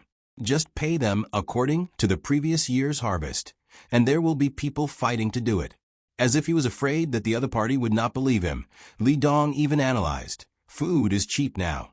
Even if there's a good harvest every year, the money earned is less than half of what it used to be. If there's a bad year, the farmers will starve to death. Give them a stable job who would not agree. Am I right? Then, what if someone doesn't agree and doesn't give up the land? Song Qian was still worried. Don't give up? If they don't give up, use force. Not to mention occupying the land. Even if their way is in the way, we still have to tear it down. It's useless to seek death. We have to tear it down. After all, Brother Song is thinking for the sake of more people. I think County Magistrate Mu will think the same. Li Dong smiled as he gave the idea. Song Qian and Zhang Tai nodded repeatedly to express their admiration. Song Qian rubbed his hands excitedly and poured wine for Li Dong. He raised the cup. Brother Li, I'll drink first as a sign of respect. If this matter is successful and there won't be any local people causing trouble, we will have to get closer to County Magistrate Mu. Brother Li is family, so I won't be polite. Cheers, tomorrow. Don't forget. Li Dong raised his head and drank up the wine. He then looked at the glass peaches and felt even happier. The 3 of them left after having a good time. Watching Li Dong leave in the car with the 7-star step and the 5 elements boxing, Wei Wei shook her head. With such a person in Xinluo, it would be strange if he didn't die. Once he gets benefits, he doesn't care about the lives of the people. He will be much more relaxed. It's good that he dies. Remember that when Mu Tang comes tomorrow, he must choose a place where there is land. Then, he must choose a place where there is land. Then, he must choose a place where there is land. We'll talk about it later, Zhang Tai said with a cold smile. Song Qian nodded. Should we give him money to settle down after the houses are torn down? Yes, but don't give it to every family directly. According to the compensation for the demolition of the Tang Dynasty, it's already a lot to give 1/5. Hand it to Mu Tang and let him distribute it. Let him distribute it? Won't he be greedy? Let him be greedy. When the time comes, think of a way to tell the real compensation amount to the people who are being demolished, and make Xinluo lose the hearts of the people. Also, the land can be used to plant by Dizi. Xinluo also has a mountain. There are many medicinal herbs on the mountain. Buy the mountain and let people go up to find the medicinal herbs. After finding the medicinal herbs, we can raise the goats up there. Zhang Tai recalled the arrangement in the little young master's plan and told Song Qian. Song Qian was stunned and asked in confusion, "Raise? Raise what? There are still small trees and turf to protect the soil. Hire people to dig them out and let the other party be vigilant. There's no need to worry about hurting goats. Goats are good. They can eat trees and eat the bark below. They can eat grass and dig up roots. When that time comes, Xinluo will be barren except for Bai Dizzy." As Zhang Tai spoke, his voice became softer and softer. His heart palpitated. When he thought of Xinluo's future, he couldn't help but shiver. The next day, Li Dong found Mu Tang and came here. "County Magistrate Mu, do you still remember what I said to you last night? This is an opportunity to solve the problem of poor food for the farmers. As long as we settle this matter, the farmers in the county will never have to worry about poor food in the future. Your political achievements will be greater." On the way, Li Dong was afraid that Mu Tang would forget what he said last night, so he reminded him again. Mu Tang nodded repeatedly. "I remember. Don't worry, I know what to do. Isn't it just helping them give up the land and waiving their 10-year rent? I'm worried that if I waive their rent, the county's income won't be able to support it unless I leave immediately. But you can't bear to part with it. I understand. It's not that I want to criticize you, but your ability is not good enough. You have to learn. When there's a chance for the Tang Dynasty to bring in the Monopoly game, as long as you can enter the top 100, it will be much easier to deal with this kind of thing," Li Dong said to Mu Tang in a teaching tone. Before Mu Tang could ask, he continued, "County Magistrate Mu, in terms of economics, you're not as good as me. Do you admit it?" "Yes, but it's good that you admit it. How can rent-free counties money?" "Oh, it's called finance. If they plant by DZ, whether they make things locally or transport them away, they have to pay for the transportation, right? When the time comes, you can collect taxes from our Xinluo's logistics industry. Is that money?" "Yes, it's money. I didn't think of it before." Mu Tang nodded. "The people help to farm and earn a lot. Do they want to buy things? If they don't have land to grow food, they naturally have to buy food. With a stable income, they naturally have to buy other goods. Where do they buy? Naturally, it's the local shops. The shops naturally pay taxes after making money. If they pay taxes, naturally, the county's finance will have money. It should be more than before. The rent from before is nothing at all." Mu Tang heard Li Dong say naturally, and said, "Sai, that's right. Otherwise, why do you still have to learn? If it were Zhang Xiaobao, you would know what to do without even thinking. But what do you think Zhang Xiaobao did? I haven't heard from him recently. A while ago, he said that he was assassinated and tormented my Xinluo. Now there's no news." As Li Dong spoke, he suddenly talked about Zhang Xiaobao. His excitement disappeared in an instant. He had a feeling that Zhang Xiaobao wouldn't be so kind. For example, the road repair matter. 1 million strings of coins had been spent. Until now, the road had only been repaired for 200,000 strings of coins. The remaining 800,000 strings of coins couldn't be recovered. The contract was written clearly. There was also the 500,000 strings of coins that were taken out later. When the river was connected, the people from the imperial clan finally explained the matter clearly. When the Tang Empire collected taxes, the Tang Empire didn't pay a single copper coin to connect the river. Originally, the Tang Empire wanted to pay. If they hadn't stopped it back then, wouldn't they have saved a lot of money? Would Zhang Xiaobao be so kind as to help my Xinluo? He sent that money giver to plant Bai Dizzy. Do you think there's a conspiracy? As he thought about it, Li Dong began to mutter. It seemed that he was talking to Mu Tang. County Magistrate Mu shivered. He was very unwilling to hear that name. He had complained more than once in his heart.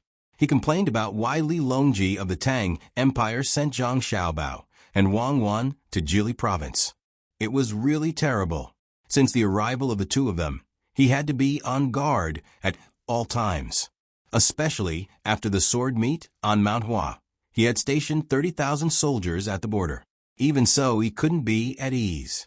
When there were more soldiers, there were more troublemakers. It was difficult to control them. There were 5,000 soldiers stationed in the county. Usually, he had to curry favor with other people's generals and control his subordinates. Logically speaking, since the assassin hasn't been caught and it's not confirmed that it was Xinluo who assassinated him, the soldiers at the border and the gunboats in the sea should have been withdrawn. Why are they still there? Li Dong muttered again. County Magistrate Mu swallowed his saliva and said nervously, Don't tell me you want to attack my Xinluo. Have you ever seen someone send provisions to others before attacking them? I guess it's Japan. Maybe the two of them want to attack Japan. It's because Japan is too far away and difficult to control. Or maybe Li Longji is worried about the two of them and sent soldiers here. They don't want to compromise, so the gunboats are also placed along the coast. Yes, I guess so. When we get there, we'll ask them secretly. Li Dong thought of a reason. Mu Tang nodded again. When it was close to noon, the two sides met. Song Qian was very enthusiastic. As soon as the banquet started, he asked someone to bring a few beautiful glass products. Then, he gave Li Dong and Mu Tang a reception voucher of 1,000 strings of coins each, which could be used between the clouds and the water and blue sea silver sand. This was not the kind of money that could be spent to replace the proportion, but it could be directly used as money and paid in full. During the banquet, he had many flattering words for County Magistrate Mu. He introduced the future of Niha County and explained the matter of the demolition. He also mentioned the joint development of Niha County's agriculture and animal husbandry, as well as the prospects of charcoal export. County Magistrate Mu's eyes lit up, especially when he knew that the money for the demolition would be distributed by him. His eyes were filled with the image of the Tang banknotes. He also asked about the relationship between the Wang and Zhang family and the Tang Emperor. Zhang Tai and Song Qian kept it in mind and felt that they could tell the young master and do something about it. Therefore, they started to answer vaguely, neither confirming nor denying. Their attitude was very ambiguous. The banquet was very enjoyable. Before leaving, Mu Tang stood at the door and asked Song Qian, who saw them out, Brother Song, when is the best time to demolish the house? I'll go back, see you later, arrange it. No hurry, it's still early. Just vacate the land before the spring. Just like the spring plowing in the past, a little earlier. Song Qian looked very easygoing. Okay, I'll arrange it. Mu Tang agreed. Waiting for the two drunk people to leave, Song Qian smiled and said to Zhang Tai, Move before the spring. It'll be cold then. You can't plant the white fold seeds so early. I don't know when the young master and the others will come back. It's almost the new year. They probably won't come back before the new year, Zhang Tai said with uncertainty. As the new year approached, the weather in the northern regions of the Great Tang suddenly became clear and sunny. Even the Turkic lands were covered in drifting clouds. Although the wind was still cold, there was no sign of haze in the sky. The fisherman's wife felt that it wasn't good enough to live in the palace, so she asked the fisherman to find that talking fish. She wanted to be the emperor of a country. The fisherman came to the seaside again and shouted to the sea. In the end, they returned to that small shabby house. High in the sky, there was a group of hot air balloons. Zhang Xiaobao was telling a story to his younger brother and sister in one of them. The more Xiao Yuan listened, the angrier she got. When her brother finished, she slapped her thigh and said, that silly woman is so greedy. She's so silly. Xiao Bei, don't be so silly in the future. You're the silly one. What do you think I'm doing? But that woman is really silly. If it were me, I wouldn't want so many things. Xiao Bei was very dissatisfied with Xiao Yuan and then expressed his thoughts. Zhang Xiaobao smiled and asked, Then what do you want, Xiao Bei? Me? I want to become friends with that talking fish. I want her to take me to places I've never been before to play. When I see something good that doesn't have an owner, I'll pick it up and go home to find someone to sell it. If you want a good house, you can have a palace. If you want someone to covet me, my friends will help me teach them a lesson. Xiao Bei said very seriously. You're even more greedy. Xiao Yuan began to criticize Xiao Bei. What do you mean by greedy? Becoming friends is being greedy? I can also give her benefits. For example, I can tell her stories. For example, I can cook good food for her. I can even find someone to hold a party for her every day by the sea. A powerful fish like her must be very lonely, the kind that can't stand the cold at the top. I get material enjoyment while she gets spiritual. Xiao Bei retorted righteously. Zhang Xiaobao and Wang Wan looked at each other. Zhang Xiaobao whispered to Wang Wan, looks like there's no need to tell Xiao Bei the story of getting something and making 3 wishes. She'll definitely say that the first wish is to obtain countless wishes. I think so too. Our Xiao Bei is still the smartest. Wang Wan agreed. Brother, do you think I'm right? Xiao Bei looked for his brother at this time to judge. Yes, you're absolutely right. That's how it should be. This is called sustainable development. Zhang Xiaobao nodded helplessly. Just as they were talking, another compartment door opened and a head popped out. It said to Zhang Xiaobao and Wang Wan, Young master, young lady, good news. We've already made contact with Fengzhou. The connection has just been successful. Oh, the connection has been made? Ask them if they found any traces of the Turks.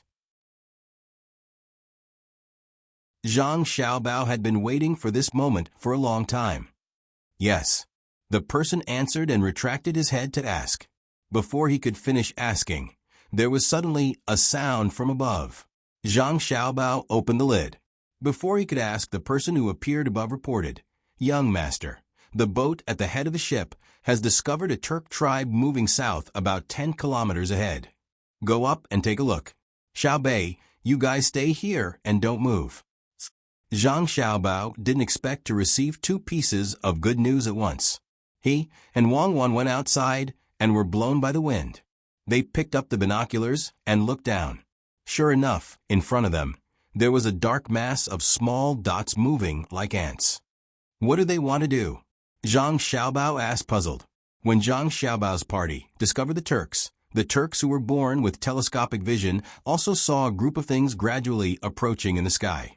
They immediately shouted and ran toward the big carriage. Mo Jillian and Special Agent K were in the carriage, discussing how to contact the Tang people and let them know that they were not hostile. They were shocked by the news.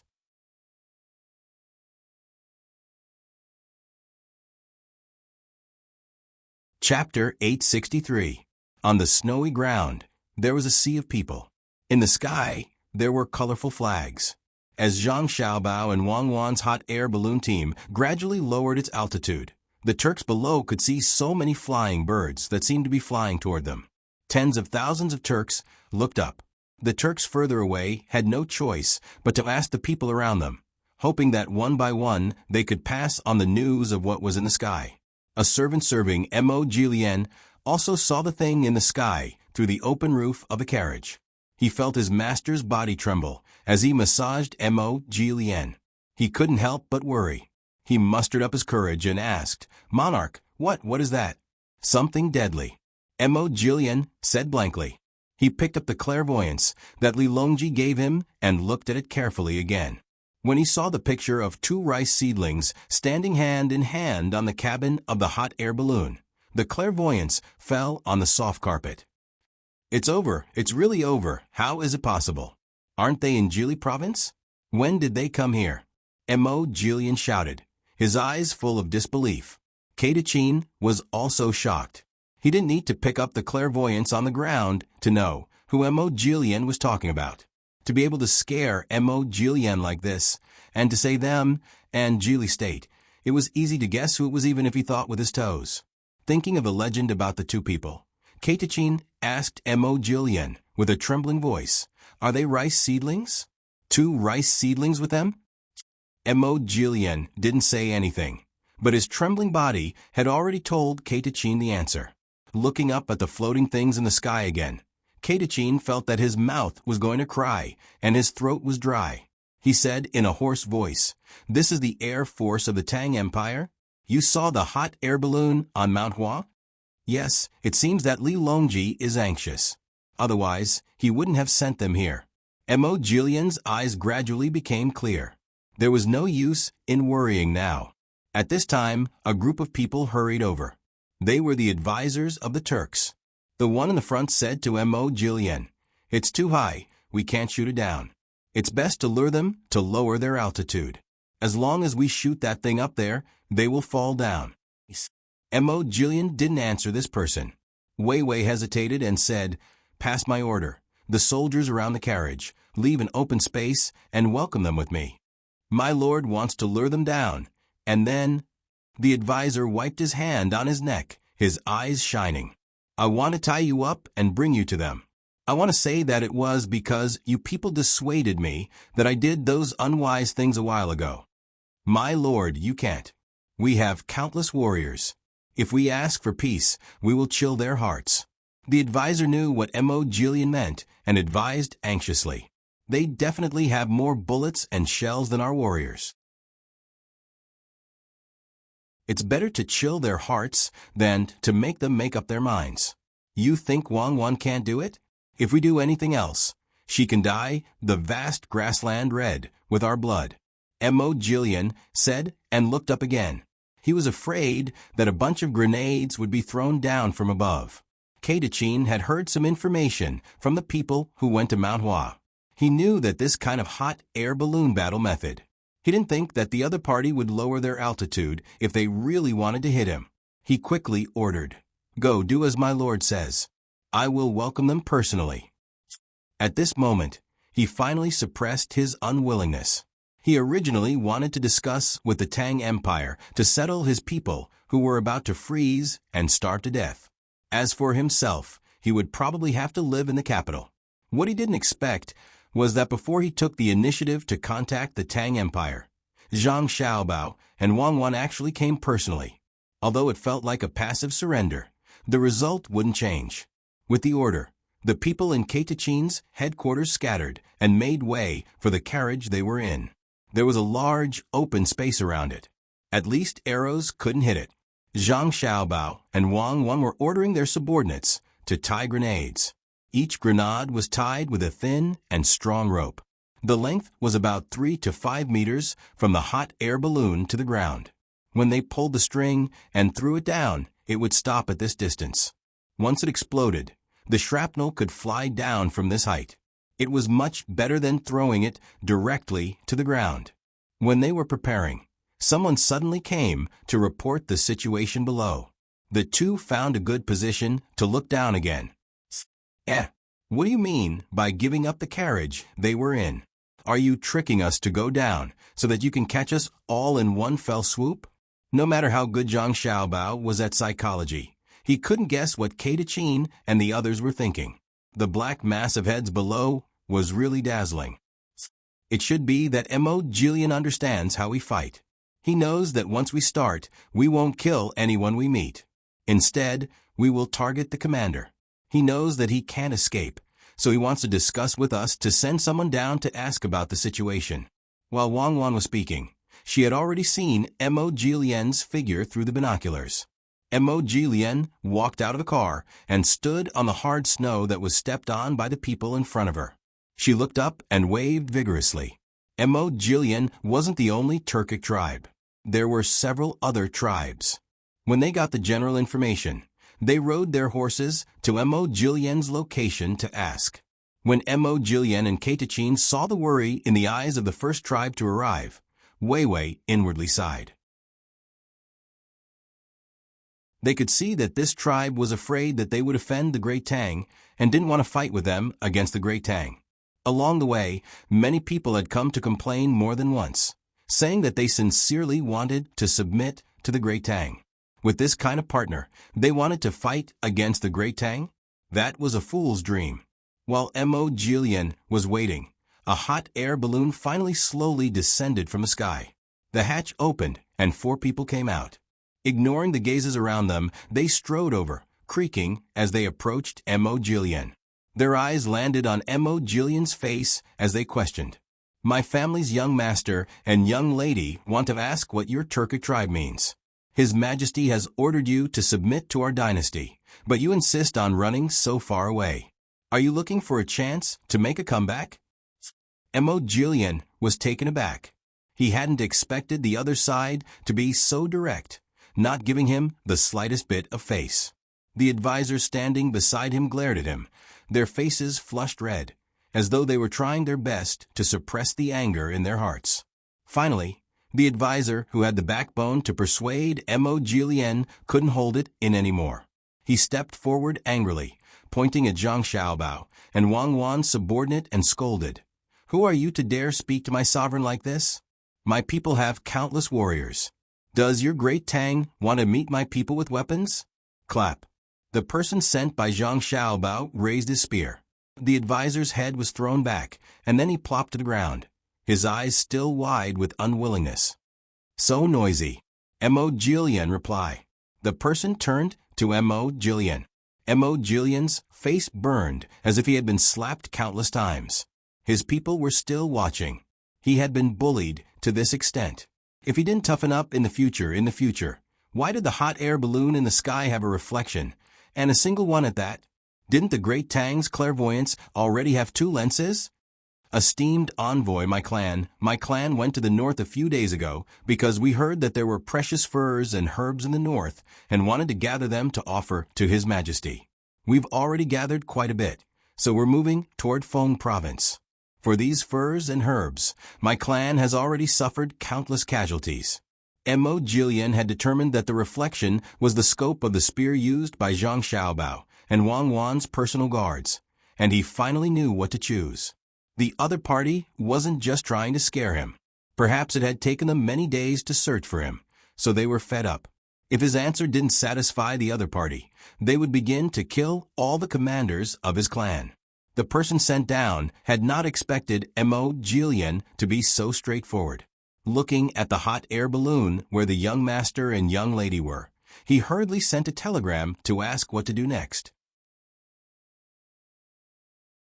After receiving the message, Zhang Xiaobao and Wang Wan glanced at each other. The two of them had been prepared for a fierce battle, but the other party had actually so easily yielded. It seems that they're very divided internally, and they probably don't have enough food. Otherwise, even if there was a sliver of hope, they wouldn't have come here. It seems that they're truly planning to get in touch with the great Tang and discuss the matter of completely submitting. Zhang Xiaobao thought for a moment and analyzed. Wang Wan nodded. "If that's the case, then didn't we come here for nothing? How could it be for nothing? At least we've traveled for a while, and we know in advance that they're not having a good time, so we have time to prepare. Pass down the order. Let Feng province ask for help from other places, and use all resources to transport food and fodder there." Zhang Xiaobao ordered the person who was waiting to send the telegram. Wang Wan also said, "Let the people below tell Mo Jilian that we're inviting them and the leaders of each tribe to live on the hot air balloon. The commanders of each tribe should also gather together and follow the designated hot air balloon. The team will be commanded by the deputy."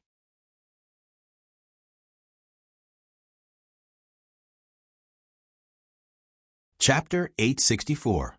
Mo Jilian and Kata Chin sat opposite each other. It was Kata Chin's first time riding this kind of thing, so he was a bit nervous. He was afraid that he would fall and feel uncomfortable being blown around by the wind. If he had to describe it, it would be the feeling of riding a boat. Compared to Kata Chin, Mo Jilian was more experienced. He had ridden in the sword meet of Hua Mountain before. The only difference was that it wasn't as big and luxurious as this one. Zhang Xiaobao and Wang Wan accompanied him. The younger brother and sister had already moved to another cabin. To be precise, the two of them had moved out. After a while, someone brought food from another compartment. There were 2.5 bowls of porridge, 2 large pancakes, green onions, and a small dish of sauce. "It's cold and there's nothing else to serve you. Please." Zhang Xiaobao broke the silence and put the food on the small table between Mo Jilian and Kata Chin. Mo Jilian and Kata Chin finally relaxed a little. They felt like they were captives and didn't dare to make a sound. Now that the food was placed in front of them, they realized that they were indeed hungry. Although they had eaten in the car, the tasteless meat was really hard to swallow. They only ate 2 small bites. Mo Jillian wasn't afraid that Zhang Xiaobao would poison him. He picked up the pancake and dipped it in the sauce. He opened his mouth and took a big bite. He nodded and said, "Delicious. It's so King delicious. It's better than meat." Chin also couldn't resist the temptation. He picked up the pancake and imitated her. He took a bite and then a mouthful of porridge. He ate happily. Zhang Xiaobao and Wang Wan watched from the side and knew why the 2 of them were eating so happily. One was because the Turks had run out of salt, and a little sauce was bliss. The other was because they often ate meat, and occasionally changing the flavor felt different. It didn't take long for the 2 of them to finish the porridge in their bowls and eat the pancakes. Even the sauce on the plate was licked clean. Touching his half-full stomach, Chin plucked up his courage and asked Zhang Xiaobao, what do you want to do to me? What can I do to you, Minister K? You took the initiative to bring back so many people, find so many precious herbs and furs, and are determined to contribute your life's blood and sweat to the great Tang's livestock industry. I have more than enough admiration for your noble character. So how could I do anything to you? Zhang Xiaobao placed his hand on the glass window of the pod. After he finished speaking, a handprint appeared, and the scenery outside could be seen clearly. Chin's eyes widened. He looked at Mo Jillian and saw that he was also at a loss. He couldn't help but look at Zhang Xiaobao and asked, "What's Xiaoqing?" "Our great Tang's newly established Vice Minister of Horse Husbandry is a grade 6 official." Originally, it should have been grade 7, but after considering your request and the importance of military horses, the relevant personnel decided to make it grade 6. Zhang Xiaobao explained. Wang Wan opened the door of the cubicle next to them and placed 2 bowls of watermelon on the small table, indicating that they were ready to eat. Chin was dazzled by the cold melon in front of him. For the first time, he found that the cold melon in winter could be so charming. Thinking of Zhang Xiaobao's words, he was even more confused. Mo Jillian helped him to ask, "Young Master Zhang, when was the horse husbandry established? Who are the relevant personnel? Is it set by the emperor himself?" The emperor doesn't have time to care about such a small matter. The horse husbandry has just been established. You 2 were lucky enough to witness such a great moment when you were eating pancakes and green onions. The relevant personnel include me and Wang Wan. Eat, and in the future, the Turks will be able to eat cold melon in winter and live a happy life. Zhang Xiaobao introduced with a tired face. It was obvious that the related personnel were tired from discussing the matter. "Young Master Zhang, have you decided on such a big matter?" Mo Jillian asked. "What do you think?" Zhang Xiaobao asked. At this moment, several thoughts flashed through Chin's mind. If he captured Zhang Xiaobao and Wang Wan and took them as hostages, would his tribe have a new life? If he killed them on the spot, would the great Tang return to the status of trading with his tribe? He looked at Zhang Xiaobao and Wang Wan. Zhang Xiaobao was looking at Mo Jillian, while Wang Wan was looking out of the window with a blank expression. Opportunity. This was an opportunity. With his own ability, he could go forward and grab their necks. Then, "Young Master Zhang, it's great that you can decide. Last time at the sword meet of Mount Hua, I opened my eyes.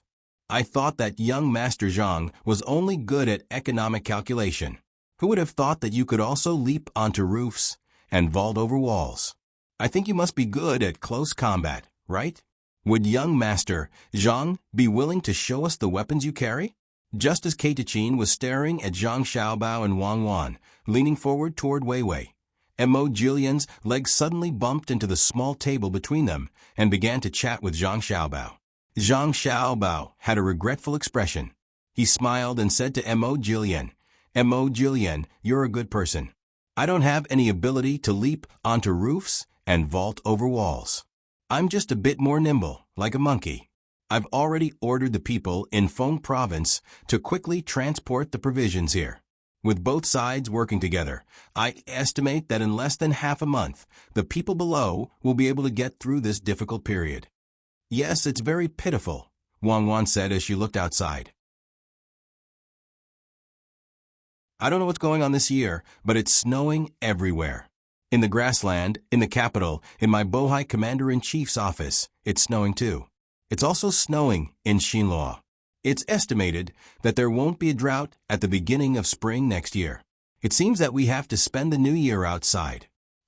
Mo Jilian and Kata Qin didn't understand why Wang Wan suddenly brought this up. It was normal for it to snow. Could it be that it didn't snow in Tungri heaven? Wang Wan continued, that cow can't take it anymore. It's already skinny from hunger, and it's in a hurry. It probably won't be able to last until the provisions arrive. It's better to shoot it and give it a quick death. As soon as she finished speaking, Wang Wan suddenly had something in her hand. She looked down through the window and made a pa-pa sound. Kata Qin's sweat oozed from his forehead in an instant. He looked at Mo Jilian with lingering fear to express his gratitude.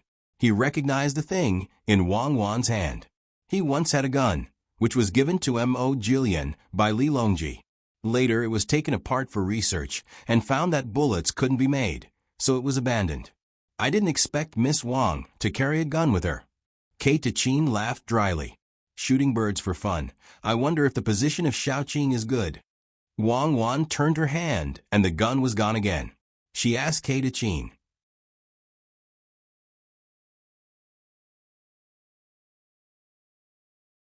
Chapter 865. Hundreds of thousands of people moved with difficulty in the ice and snow. Almost every moment, someone would fall and never get up again. Zhang Xiaobao and Wang Wan frowned from time to time. Mo Jilian and Kata Qin also felt like their hearts were being cut by knives. After another 10 days, the hot air balloons ran out of fuel and landed on the ground. Kata Qin and the other tribe leaders were still protected by Zhang Xiaobao's people. In order to reduce the weight, the balloons in the hands of the other Turks were thrown away by Zhang Xiaobao and Wang Wan. Seeing the hot air balloons that could not be used anymore being used as firewood, Mo Jilian and Kata Qin looked at the clear night sky. They gathered around a bonfire and drank spicy wine. Their hearts were filled with bitterness. Zhang Xiaobao, can you think of a way to get the people in Feng province to quickly transport the provisions? We can't afford to die. If our tribe continues to die, there will be less than half left. Mo Jilian glanced at Zhang Xiaobao and the others beside him and said to Zhang Xiaobao.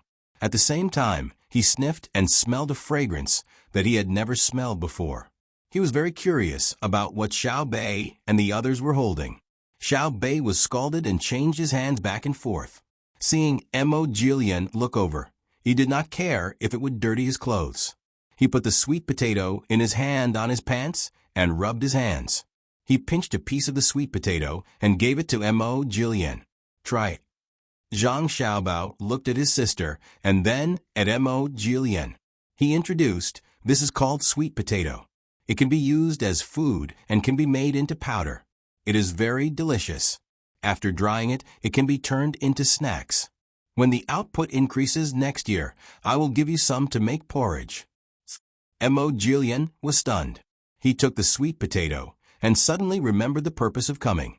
Zhang Xiaobao, when will the provisions arrive? Soon, soon. The road is difficult now. Your tribe has a lot of people. Even if the provisions arrive first, it will be a drop in the bucket. Hold on a little longer. As Zhang Xiaobao spoke, he wiped his sister's mouth that was blackened from eating roasted sweet potatoes. He looked at Mog with a helpless expression. A cry came from afar. Mog couldn't bear it and closed his eyes. He knew that another member of his tribe had died. He gritted his teeth and asked Zhang Xiaobao, if the people here are not from my tribe but from the Tang Empire, can't you get the provisions? This. Zhang Xiaobao, I'm begging you, please show mercy. I'm guilty. I shouldn't have taken my people away. Kill me. Don't vent your anger on my people. When Mo Jilian saw Zhang Xiaobao's hesitation, she knew that if it were the people of Great Tang, Zhang Xiaobao would definitely have a solution. With a plop, she knelt in front of Zhang Xiaobao and begged. She thought that Zhang Xiaobao and Wang Wan were not satisfied and deliberately wanted more people of her tribe to die. Xiaobao looked at Mo Jilian in front of him and frowned deeply. He didn't pull Mo Jilian back. Instead, he sat on the ground and looked at Mo Jilian. To tell the truth, if it were the people of Great Tang, let alone hundreds of thousands of provisions, I would have sent 1,000,000 people here long ago. It's not that I'm angry at you, but I'm afraid that once I mobilize all the resources, I won't be able to guard against you. What if someone instigates and attacks me while I'm deploying resources? What should I do? No, I promise not. They have no strength left. Hearing that there was hope, MOG hurriedly promised. You promise? When it comes to the survival of a tribe, can you promise? How about this? Order your people to throw away all the copper and iron, kill all the horses, and burn all the leather armor. Let the old and young eat their fill first and walk in front of the army. I can promise that within 3 days, there will be food and salt and tea. But the salt and tea will only be for the old and young. If you agree, you can give the order. Zhang Xiaobao finally relented, but he put forward a bunch of conditions. MOG knew that this was Zhang Xiaobao's bottom line. Hearing the gradually weakening cries in the wind, she nodded gratefully. Okay, I'll immediately give the order. We'll do as you say, brother. After MOG left, Xiaobei leaned into Zhang Xiaobao's arms and whispered in his ear, Brother, don't let them eat their fill. Just now, when Xiao Yuan and I went to give some roasted corn to their leader's children, they glared at me. Oh, then our Xiaobei didn't kill them? Zhang Xiaobao rubbed his sister's head and asked. Xiaobei shook her head. No, what's the use of killing a few? Unless all of them are beaten to death. Xiao Yuan said that they don't hate us, but hate the unfairness of the heaven. They are all like wolves who can be killed but can't be tamed. When they are fed, clothed, and educated, their ambitions will vanish. After a long time, the wolf may become a dog, like a wild chicken, or domestic fowl, like a wild boar. Oh, our Xiaobei knows so much. Zhang Xiaobao praised. It's not me, it's Xiao Yuan. He looks so knowledgeable all day. It's annoying to look at him. Xiaobei put the softest core of the sweet potato into her mouth and muttered while sucking on her fingers. Zhang Xiaobao did not expect that Wang Wan's younger brother would start to study this matter. He smiled and wiped his sister's finger that was stained with saliva, and then asked, Then the people of the Tang Empire will not be hot-blooded, right? Not even as ambitious as the Turks? That's not the same. Xiao Yuan said that the foreigner's ambition is to seize, while the Tang Empire's ambition is to create. That is to say, when the people around them see that our Tang Empire has good things, they want to snatch them. Our Tang Empire makes things that make our lives better. They don't understand the benefits of creating things. As long as we don't let them become emperor, we will continue to create, right? As Xiaobei spoke, she could not understand, so she could only ask her brother. Zhang Xiaobao could not explain too deeply to her sister. Even if he said, Xiaobei would not understand, so she could only nod in agreement. MOG, who had gone to give the order, did not go so smoothly. Many people were not willing to throw away their weapons, let alone kill the horses. MOG could not persuade them, so he began to force the people in the tribe to do so. He even killed a few hundred people to achieve his goal. At dawn, the group set off again, moving much faster than yesterday. Horse meat was also food. Those who were full would be able to replenish their strength and have a stronger resistance to the cold. MOG, Ktachin, and the other Turkic tribe leaders did not have good expressions. They were worried that if they really submitted to the Tang Empire, they would lose their status. They were even more afraid that the people in the tribe would see Zhang Xiaobao and Wang Wan's guards and not have any bad thoughts. MOG repeatedly told the other tribe leaders about the power of the Tang Empire's weapons and told them to suppress the dissatisfied tribesmen. If there was a conflict at this time, Zhang Xiaobao and Wang Wan would probably harden their hearts and destroy the entire Turkic Empire. Walking on the road, there were still people who froze to death from time to time. Those who caught a cold did not have any hope of surviving. Every time they moved forward, there would be a few corpses left in the group for the wolves, who did not dare to come forward as food. In the howling winds, the mood of the Turks was even more unstable. Several times, some people came out of the group to attack Zhang Xiaobao and Wang Wan's group, but they were discovered and killed by others. Zhang Xiaobao and Wang Wan did not seem to know. They continued to chat and laugh with MOG and the others, treating this trip as if they were traveling. Occasionally, they would find a snake cave, catch a hibernating snake, dig out the snake gall, and break it open with strong wine to make snake gall wine for their brothers and sisters to drink. Xiaobei had complained many times that the snake gall wine tasted bad, bitter, and astringent, but she never refused to drink it. The main reason was that drinking a little wine made her feel dizzy and comfortable. Just as MOG was worried that some people in the tribe would lose control of their emotions and bring disaster to the entire Turkic Empire. The 3 days that Zhang Xiaobao had promised were finally up.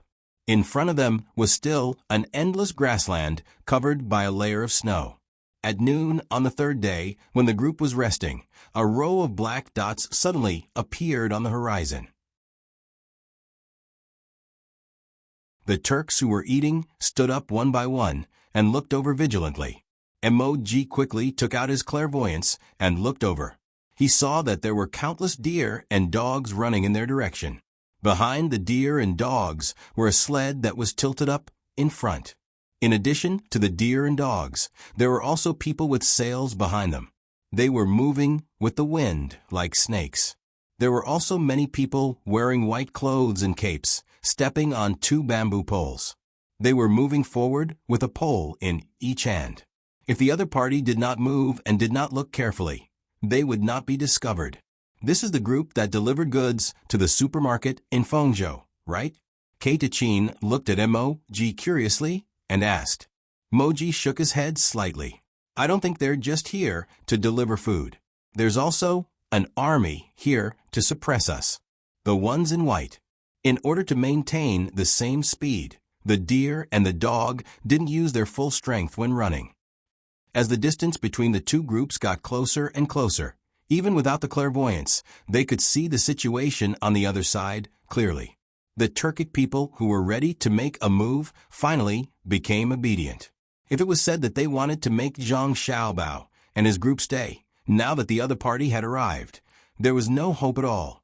When the Tang group was less than 100 steps away from the Tubo group, 1,000 people on skis came out and spread out in all directions, forming a semicircle formation to surround the Tubo group.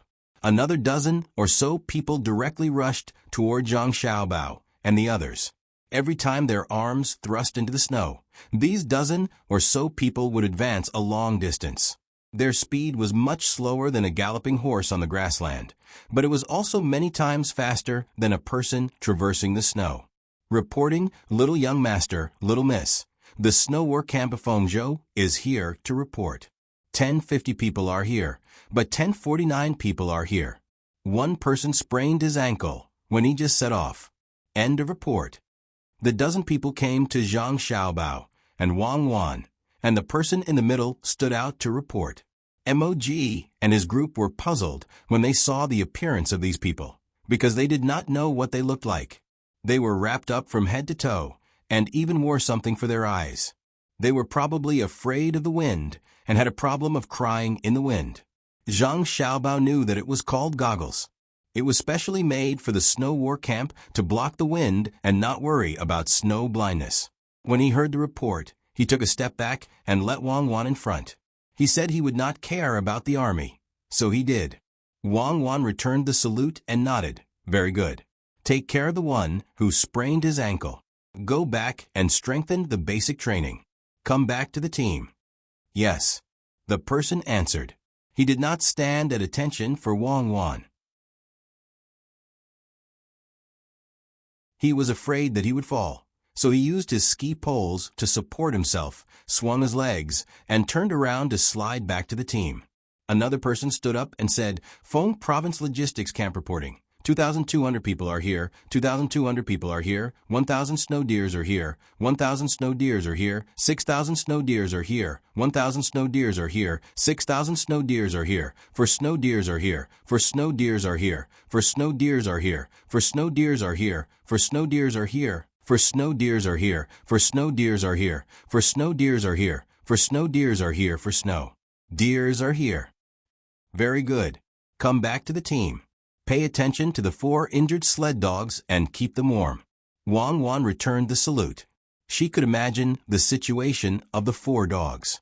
The dog in front must have passed by, and the ice suddenly broke, and the 4 dogs in the middle fell. According to the training, the people on the sled would break the sled. Then the dogs in front would push forward, and the dogs behind would push backward. The dogs that fell would be tensed up and wait for people to go and save them. This was usually what well-trained polar sled dogs would do. She did not expect the people in Fengzhou to train them successfully. Fengzhou medical team reporting. 300 people reported. 300 confirmed. End of report. Feng Province's Engineering Battalion reporting. 600 people are here. 600 people are here. Report complete. Feng Province's Loss Management Team reporting. Should have 450 people. 450 people actually present. Report complete. Fengzhou Battle Command reporting. 60 people reported, 60 confirmed. End of report. Fengzhou Reconnaissance Camp reporting. Fengzhou Spy Camp reporting. Fengzhou Towing Artillery Camp reporting. One by one, people stood out to report to Wang Wan. Wang Wan also returned the salute one by one. Not far away, the leaders of the Turkic tribes were also listening. At this time, they realized that a single army could have so many branches, each in charge of their own things. It was not like the vanguard and the middle of a march. After the people in front finished reporting, there was only one short person left. A dwarf? The short one also skated to the front, but he didn't report to Wang Wan. Instead, he looked around and found Xiao Bei, who was at the back.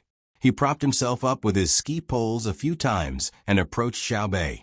With a childish voice, he said, Fengzhou Children's Troop, reporting, there should be 100 people, but there are 86 people. 14 of them cried because of a cold, so the adults sent them back. Xiao Bei looked at the people from the children's regiment in surprise. His mouth was wide open, and he blinked hard. After a while, he reacted. Fengzhou also has a children's regiment? They actually cried because of a cold. So stupid. You're embarrassing me. You can even cry because of a cold wearing down. I didn't cry even when my face was red. Instead of studying in school. Why are you here? Stupid, I can't study anymore, the little guy from the children's regiment replied weakly. Okay, then that's it. Return to the team. Pay attention to keeping warm. Don't cry because of the cold. If you fight, remember to shoot from afar. Don't rush forward. Choose the leader first, just like the one wearing this. Xiao Bei deliberately pointed at the leaders of the various Turkic tribes and introduced them to the leader of the Fengzhou Children's Regiment. Yes, remember. Choose the leader first. The leader looked at them seriously and agreed. He also supported himself with his hands, squatted down, and swung his legs at the same time. He wanted to learn how to turn like the others, but in the end, he fell with a plop. He struggled to get up and left. Xiao Bei covered his face when he saw this. It was really embarrassing. Zhang Xiaobao was amused when he saw this. He said to Xiao Bei, Xiao Bei's children's regiment is still very brave. Don't mention it. I'll disband them later. Seeing so many pairs of eyes looking at him, he turned around and smiled shyly. Uncles, little Bei was just joking. I didn't ask them to really beat you guys up. I was just joking. They'll forget about it after a while. That's right, I was just joking. They're just kids after all. They can't beat adults, right? Xiao Bei's explanation was obviously not acceptable. The leaders of the various Turkic tribes were more worried about the people from the children's regiment. Children were not as steady as adults. If they made a slight move, they might be misunderstood. Usually, children would not be able to defeat adults, but children with guns were a different matter. Wang Wan watched from the side and did not stop them. She silently agreed to this matter. She understood that the threat Xiao Bei brought to others was greater. It was like handing a loaded gun to a monkey that was curious about everything. At this time, Zhang Xiaobao said to Mog and the others, "The first batch of goods has arrived. Everyone make the necessary arrangements. The rest of the goods will arrive one after another. I hope that we can unite and fight against the cold environment together. I hope that everyone will do their best." Mog and the others agreed and dispersed to make arrangements. At this time, Zhang Xiaobao did not continue to watch over them. Everyone was here, and he was not afraid that they would cause trouble. Just as they had agreed at the start, the old and young were the priority when it came to the goods, especially the salt, tea, and medicine. The Turks did as they were told, not daring to express any of their thoughts. Everything was harmonious. "Xiaobao, what about the 200,000 people who have surrendered? We can't leave them all in Feng province. There is not enough people there. Once they get a chance, there will be trouble." When the group moved again, Wang Wan began to worry about the personnel arrangements and asked Zhang Xiaobao, "Arrange for them to be sent to Hunan province, Huainan province, Jiangnan province, and 5,000 to be sent to Jili province. We need to disperse them and not let them form an advantage. Arrange for people to explain the laws of the Tang Empire to them. They will be treated the same as the other people of the Tang Empire. There will be no preferential treatment. I don't need to be soft to them. Since they admit that they are part of the Tang Empire, don't give them special treatment. If they don't admit it, destroy them. As for the traditions of the Turks, they can be kept as long as they do not conflict with the laws of the Tang Empire. If there is a conflict, change them all." Zhang Xiaobao clearly knew that this arrangement would cost a lot of money and provisions, but he had to do it. Otherwise, it would be difficult to do it again in the future. "The Yellow River has been frozen. We have to go by land. Let's inform them in advance. We also need to transfer more troops to deter them. I will arrange it." Wang Wan agreed with Zhang Xiaobao's idea and began to do it. When the Turks were no longer a threat, the lives of the people of Xinluo began to become difficult. County Magistrate Mu received benefits and began to write a letter to the imperial family of Xinluo with Li Dong.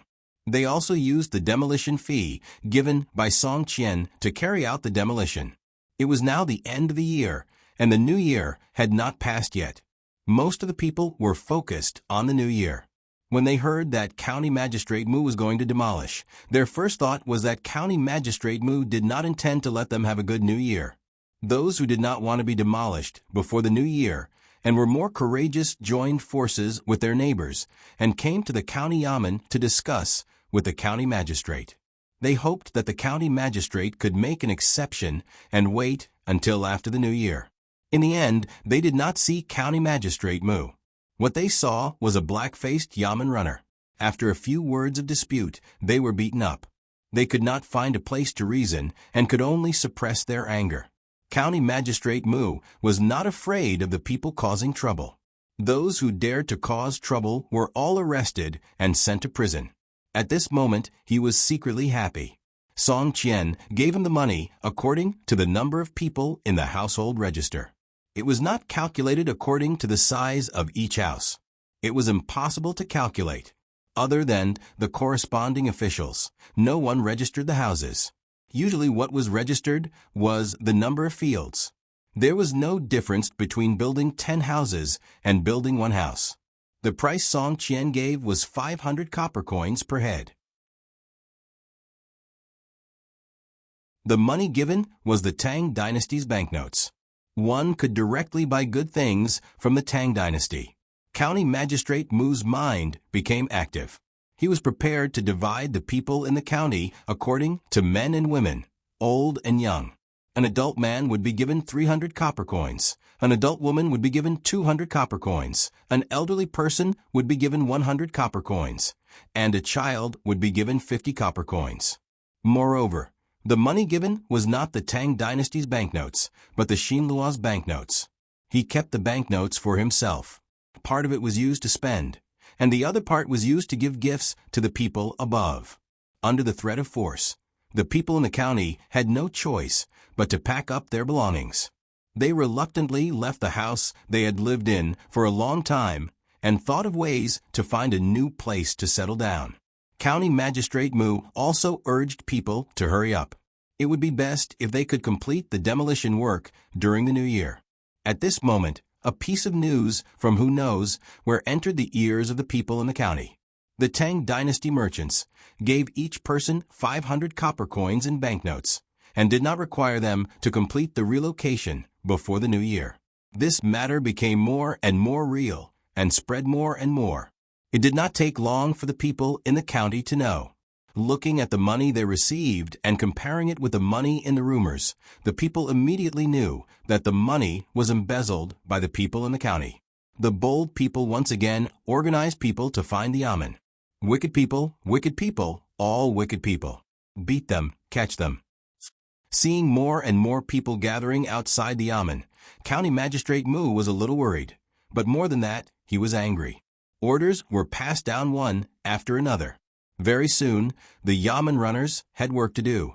They beat and caught, causing the county to be in chaos.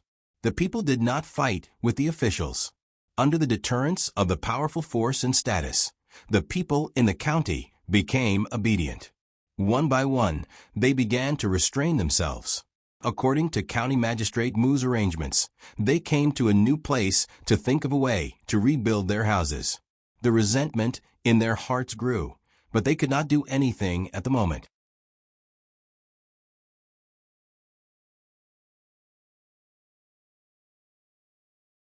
Chapter 866. Song Qian brought many tents and gave them to the people of Nihe County who had yet to build a house for the time being. He even personally led many people to deliver soybean oil and rice noodles from door to door. This family gave 20 kilograms, and that family gave a jar. He kept saying that the Tang Empire and Xinlua were like family. He also emphasized the fact that all of the demolition money had been handed over to County Magistrate Mu. He hoped that the people who did not receive the full amount would give County Magistrate Mu some time. County Magistrate Mu must be in a difficult position. He believed that, as the official of the county, County Magistrate Mu would handle the corresponding matters as soon as possible. Song Qian went around and spent a few days returning to the restaurant between the clouds and the water to rest. County Magistrate Mu received many tents, but he was even more worried. The matter of the money had been exposed. It was better not to have tents now, because there were not enough. It was only 1/10 of the amount of tents that people who did not have a house had. Song Qian gave it to him for free. He could not complain that he gave too little. If he left it in the Amen, it would be difficult to give it to anyone. The new year was approaching. On the 20th of the 12th lunar month, the conflict between the county magistrate and the people did not stop.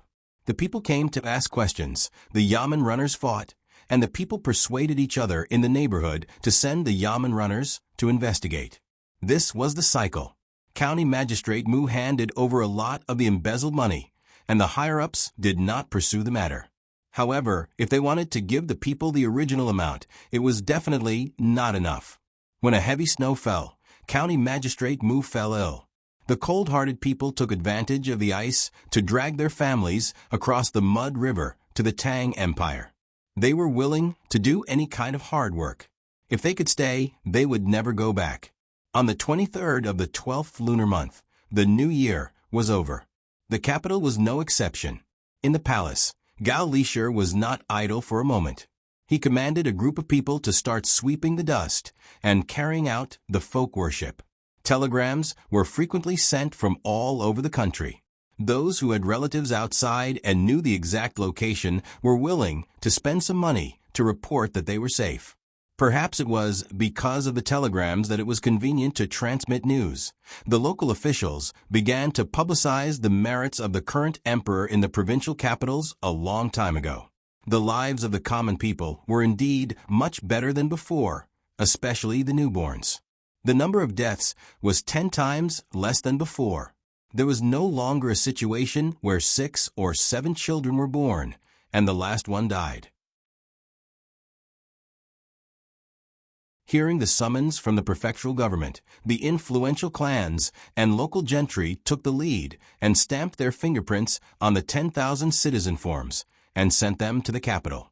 Looking at the distance and estimated the approximate time, those who arrived early would wait and meet on the day of the new year to send them to Lilongji. According to what Wang Wan had told Zhang Xiaobao, Lilongji was someone who rejoiced in grandiose deeds, but he hadn't appeared yet. When Lilongji saw the mountain of 10,000 citizen forms, he was only happy, but he did not dare to relax. After learning how vast the sea was, he understood the insignificance of a lake. When he heard Zhang Xiaobao and Wang Wan say that the place could send a cannonball from Luzhou to the capital, he did not think that he had the ability to protect himself now. Moreover, Gao Lishir had deliberately placed the matter of the people of Sinro's Niha County on his desk. Lilongji was prepared to continue working hard. When the great Tang's technology reached a level where it could find another powerful country and send a cannonball from the capital to the other country, he would think about it again. Summon Lilongji for me. Lilongji emerged from the pile of 10,000 citizen forms. He suddenly had an idea in his mind, and he ordered someone to look for Gao Lishir. A short while later, Gao Lishir, who was dressed in gray, hurried over. "Your Majesty, you've summoned me?" "Yes, you." Lilongji asked in surprise when he saw Gao Lishir's battered appearance. "Your Majesty, it's difficult to clear the ashes from a stove in the imperial kitchen, so I helped carry 2 baskets of ash." Zhang Xiaobao said in his letter that there will be gas, liquefied gas, and other things to replace firewood and coal in the future, but I don't know when I can see it. "Your Majesty, is there something urgent?" Gao Lishir did not dare to brush off the dust in front of the emperor, so he just stood a little further away from the emperor and spoke. Lilongji basically wanted to remind the great Tang about the 10,000 citizen forms and the people of Sinro. However, when he heard Gao Lishir mention Zhang Xiaobao, he forgot about it for a moment. He glared and said angrily, "I want to punish Zhang Xiaobao and Wang Wan." The two of them did not do their duty as the solution emissary and ignored tens of millions of people, but ran to the Turks. Where do they put the imperial court's law? "Yes, Your Majesty is right." The telegram said that the two of them are near Feng province and will arrive in a few days. Should we summon the two of them back to the capital quickly and hold the Ministry of Justice, Censorate, and Marble accountable for the same case? Gao Lishir followed the emperor's words and said, as if he would not give up until Zhang Xiaobao and Wang Wan were arrested and brought to justice. This is not necessary, but it can't be avoided. I want to punish them with a year's salary. In addition, Zhang Xiaobai and the others, who did not cooperate with the security officer and secretly connived with Emissary Zhang and Emissary Wang, who were responsible for monitoring the situation, but did not report it and hid it from me in the capital. I hereby revoke their right to impeach from the censorate and also punish them with a year's salary. Lilongji emphasized the words pay penalty, as if it was an extraordinary punishment to show off his authority. The palace maids and eunuchs around lowered their heads and did not say anything. Most of them were looking at their shoes, which were issued by Zhang Xiaobai and Wang Wan. There were hollow places in the shoes, which were studied by a doctor who knew acupuncture. There were all kinds of small protrusions. They often ran around the palace, so it was easier than before. It was said that the cost of a pair of shoes was 3,000 copper coins. They did not know how much the annual salary of Zhang Jiedu and the others were. Was it enough to change shoes for everyone in the palace? Gao Lishir's face was full of bitterness. Your Majesty, Xiao Bao and the others will be punished for 10 years. Last time, because of the assassination, they were punished for 3 years. Adding the previous punishment, it's exactly 10 years. They still have to be punished. If they are not punished, it will not be enough to correct the law. If they are not punished, it will not be enough to appease the resentment of the people. If they are not punished, they will not dare to play tricks with me next time. Lilongji did not show any mercy and made the decision. Gao Lishir put on a good show to show that the emperor's justice was not to be trifled with. Then he bypassed the matter of deducting wages and bonuses and said, "Your Majesty, if County Magistrate Zhang Xiaobai of Jinan County knows that you have revoked her right to impeach from a censorate, she will make a scene." Make a scene? How can I compromise because of her dereliction of duty and revoking her position? Today, I am looking for you for another matter. Now our country is at peace. Tens of thousands of countries have come to congratulate us. The people are happy and virtuous. However, in our great Tang, there will always be officials with selfish motives. We must guard against them. We must not be like the people of Niha County in Xinluo. Therefore, I want to establish a new position to supervise the officials of our Tang. If an official is found to be deceiving the people, I will strictly investigate and punish him severely. Even the relatives of the imperial family will not be spared. I will patrol the territory of the Tang and investigate the faults of all officials. The military and political affairs will not be stopped. Those who are investigated, if they are not detailed, can be convicted on the spot. Li Longji then talked about the first thing he wanted to discuss with Gao Lisher. Gao Lisher kept nodding his head. When the emperor finished speaking, he asked worriedly, "Your Majesty, you want to set up a new department to patrol everywhere in the Tang Empire. Moreover, all the officials will be investigated and can be temporarily convicted. Then, who will be chosen?" "Yes, that's what I was thinking. Naturally, there will be a lot of people. Just like the previous investigation of the bridge and paving of roads, there will be several rounds of inspection. If the people in front of you can't find anything wrong, and the people who came later find out, then the people in front of you will also be punished. I plan to send at least 3 rounds of inspection to each place. At that time, if the people want to spend money to bribe them, it will be a big crime. However, I am worried that even if we investigate 3 or 5 times in a row, some places will still have enough money and methods to bribe all the people patrolling. Coupled with the relationship between the imperial family and other clans, many people will not dare to investigate further. Therefore, I let Xiao Bei and the others be the head of this matter. I don't believe that there will be people who have enough money to bribe them, and I don't need to worry that they will be afraid of the imperial family and other clans. There are restaurants and shops all over the Tang Empire.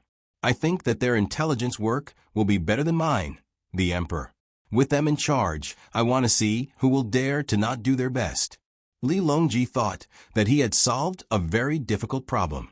He was so happy that he didn't call himself Your Majesty.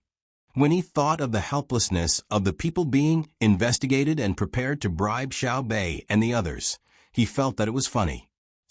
Ha ha ha ha, what do you think? Li Longji finally couldn't hold back. After laughing for a while, he asked Gao Lisher. Gao Lisher understood. No wonder Xiao Bei's position had been removed so quickly. It turned out that he had an even bigger position to give to Xiao Bei and the others. Of course, he also didn't believe that the emperor really wanted Xiao Bei to manage this matter. In the end, it would fall into the hands of Xiao Bao and Cuckoo. It was just that it wasn't good to directly give Jiedu so much power, so he made an exception. Your Majesty's words are extremely correct. This subject can guarantee that Xiao Bei and the others will not be successfully bribed, and no one can afford to bribe them. However, this matter is of great importance and needs to be discussed in the imperial court after the new year. This subject is afraid that it will not pass. Whoever opposes this matter has a guilty conscience. We will investigate this matter first. Go, send a letter to Xiao Bao and the others. Tell them to pay attention to their safety. If someone has an unstable mind, then kill them. Li Longji waved his hand, indicating that Gao Lisher should go and deliver the message. He himself continued to admire the Wan Minbiao. Before the news from the capital could reach them, Zhang Xiaobao had already arrived in Feng Province. In the past, the inner city of Feng Province had a relatively tall earthen wall used to block Turkic attacks. Now, Feng Province didn't have any walls and was unimpeded. The people of Feng Province felt more stable than before. With the Zhang family and the Wang family overseeing the city, they didn't have to worry about being suddenly attacked by enemies. This was especially true with the cannons that had just been shipped in this year. With them, they didn't even have nightmares at night. The vast and mighty Turkic people had come to Feng province. Seeing the current situation of Feng province, it was impossible to say that they didn't have any other thoughts. However, no one dared to make a move. Just when they thought that they could live in Feng province in the future, after only one night of rest, the group set out again the next day. Mo Jillian also didn't expect this. He found Zhang Xiaobao and asked, "Zhang Xiaobao, where are you taking us? Aren't we staying in Feng province?"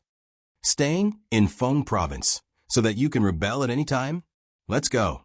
This year, I'll spend the new year with you outside. I'll arrange a good place for all of you. For example, the leaders of your tribes will become officials in the capital. As for the rest of you, spread out and settle in the prosperous areas of the Great Tang. My Jili province will also take a portion." Zhang Xiaobao didn't hide his wariness toward the Turks and spoke the truth. Mo Jillian couldn't refute this. If it were him, he also wouldn't have left them in Feng province. He worriedly asked, "Then can you guarantee that they will all have good lives?" "I can guarantee that they will all be treated equally. As long as they work hard, they will be treated like the other people of the Great Tang. Early on, someone will tell them what to do and what not to do. Someone will also teach them how to farm. If they can't learn in the first 2 years and their families can't live well, they will be given subsidies. Then will they be treated like the people of the Great Tang. There is no distinction between you and me. Those who enter my Great Tang are all subjects of the Great Tang. Can the children go to school and take the imperial examinations? Yes. If there is a disaster, will there be a reduction in taxes? Not only will there be a reduction, but if the disaster is serious, there will also be food and money. Some people are bullied when they go to other small countries to do business, but there are also people who will fight for them for thousands of li. Let alone thousands of li, even thousands of li. There will be people responsible for taking back their dignity. Then what are you aiming for?" Aiming for the stability of the Turks in the future, to carry out strategic deployments, so that we can continue to expand and plunder more good things from farther places. We will work for the peace of the world. Mo Jillian had nothing to ask this time, but he still couldn't understand how attacking and plundering other people had anything to do with peace. At this time, the Yellow River was sealed in ice, and there was no war, so it was naturally impossible to spend a large amount of money to buy cannonballs to blow up the river. Thus, Zhang Xiaobao divided the Turks into small groups. Some walked on the ice, some walked on the banks, and some were escorted toward the capital.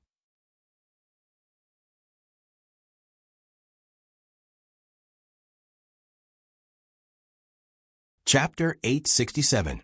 On the second day of the second month, the dragon raised its head.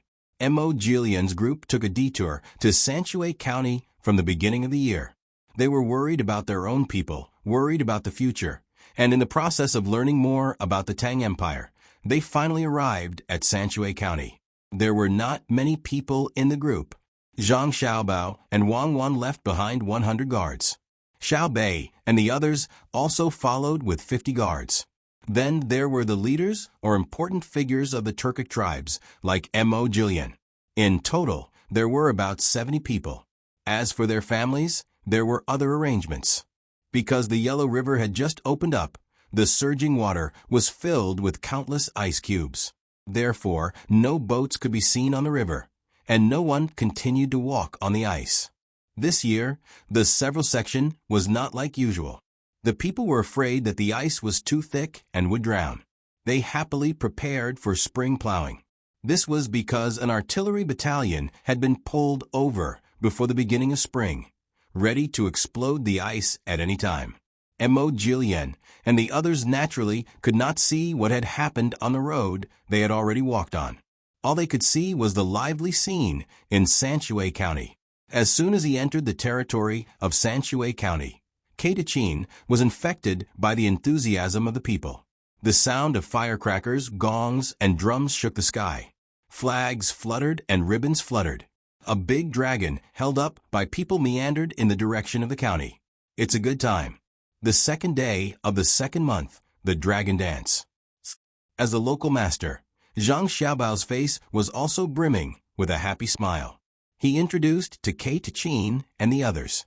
Mo Jilian watched the bustle and said regretfully, "I thought that Zhang Xiaobao had told us in advance to welcome us." Zhang Xiaobao smiled and did not reply. When they came, they were disguised as merchants and did not raise a flag to symbolize their identity. That was why the people of Sanshui County did not personally welcome them. This was the rule of Sanshui County. When foreign merchants came and wanted to do business, they could only enjoy the same treatment as the local merchants of Sanshui County. Perhaps thinking of this, Mo sighed and said, "This trip, I have seen Zhang Xiaobao's ability to do business. Those who know will understand that you want to play along, but those who don't will think that you are so poor that you can't even pay for the reception. After deducting the expenses, you have earned about 20,000 coins, right?" Thank you. I made a small profit," Zhang Xiaobao said modestly and continued to move forward. Mo was a few steps behind. He glanced at the silent Secret Service officer K and asked, "Left virtuous prince, how is it?" Secret Service officer K squeezed out a smile and said, "I admire you. We have more than 200 people." Starting from Fengzhou, Zhang Xiaobao spent 10,000 coins to buy a lot of dry food and other goods. At that time, we thought that he wanted to bring back to the capital. Who knew that he was doing business along the way, selling what he bought and paying for our accommodation and meals. In the end, when we arrived here, he actually made 20,000 coins. It doesn't look like much, just 20 coins. But the food and accommodation along the way, even if they deliberately avoided between the clouds and the water and blue sea silver sand, the place they arrived at was not bad. I estimate that it would not be enough for less than 300,000 coins. Also, he saw 2 carts of brocades shipped from Sichuan on the way and bought them. If we had people like him, we would not be in this situation today. No wonder the Tang Emperor Li Longji values him so much. In fact, he doesn't have to show off to us like this. He's not showing off to us. He's teaching his little sister how to do business.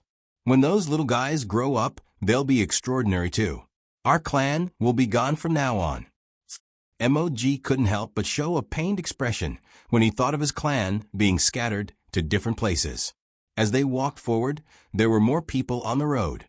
Some people who didn't want to join in the fun had already brought their tools to the fields to prepare for the spring plowing.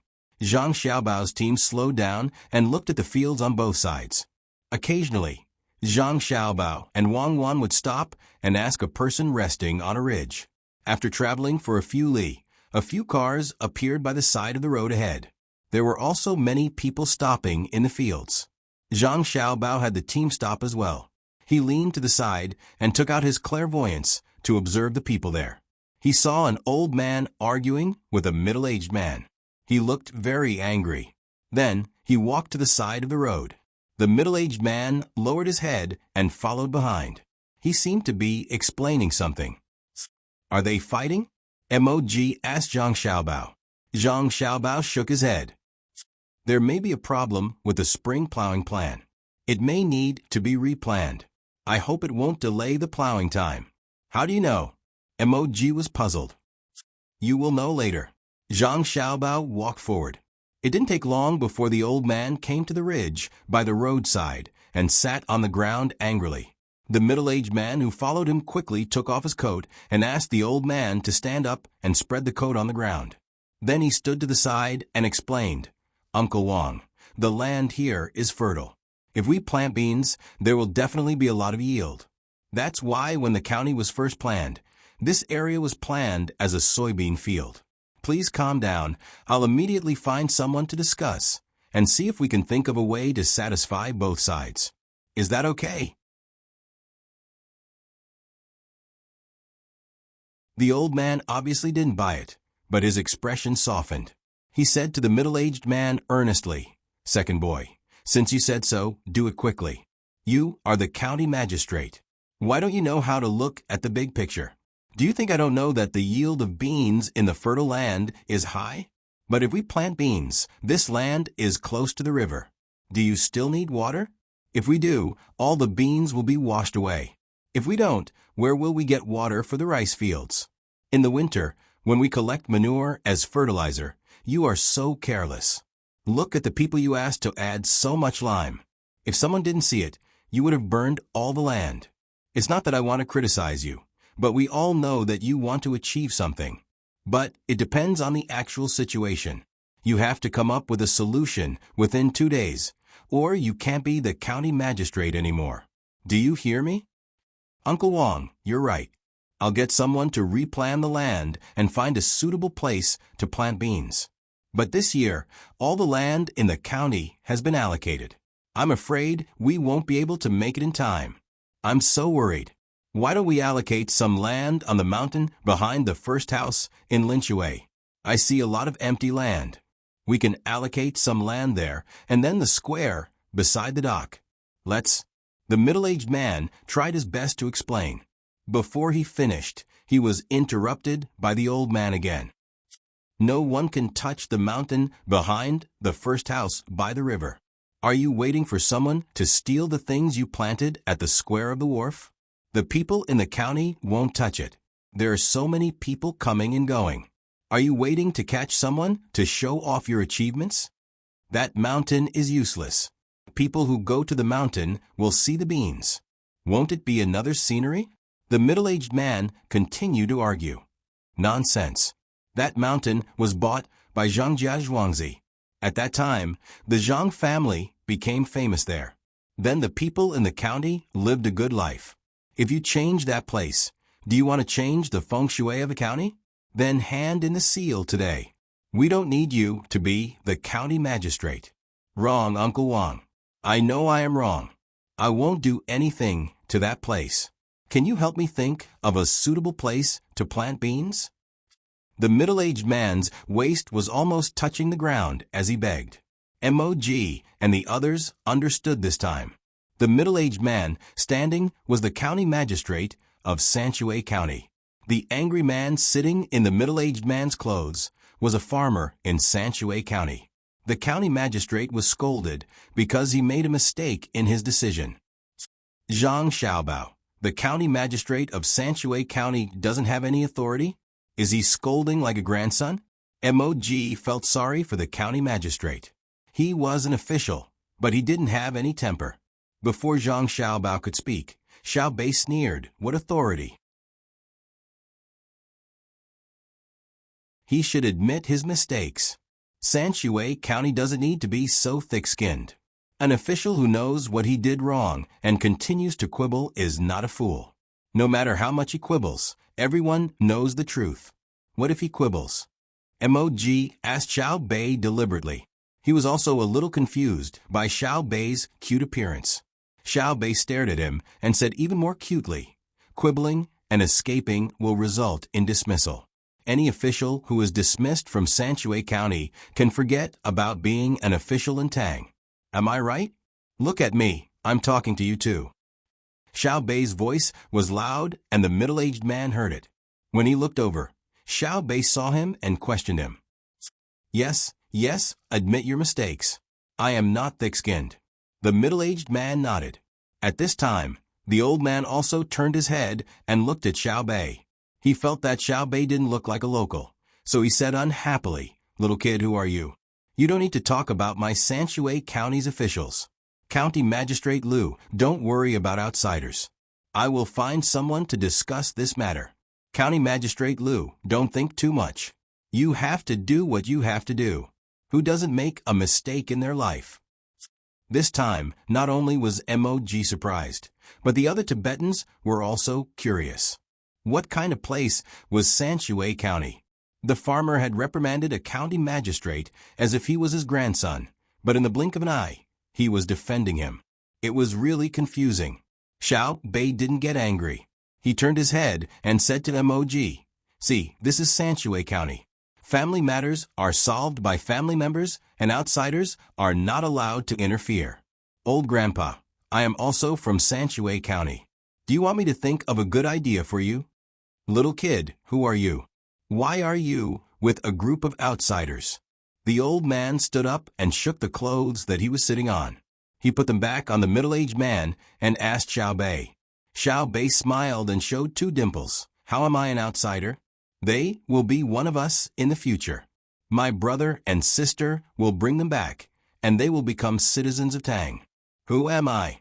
I am the cutest and smartest little princess of Zhangji Zhuangzi in Tuqiao village of Sanshui County.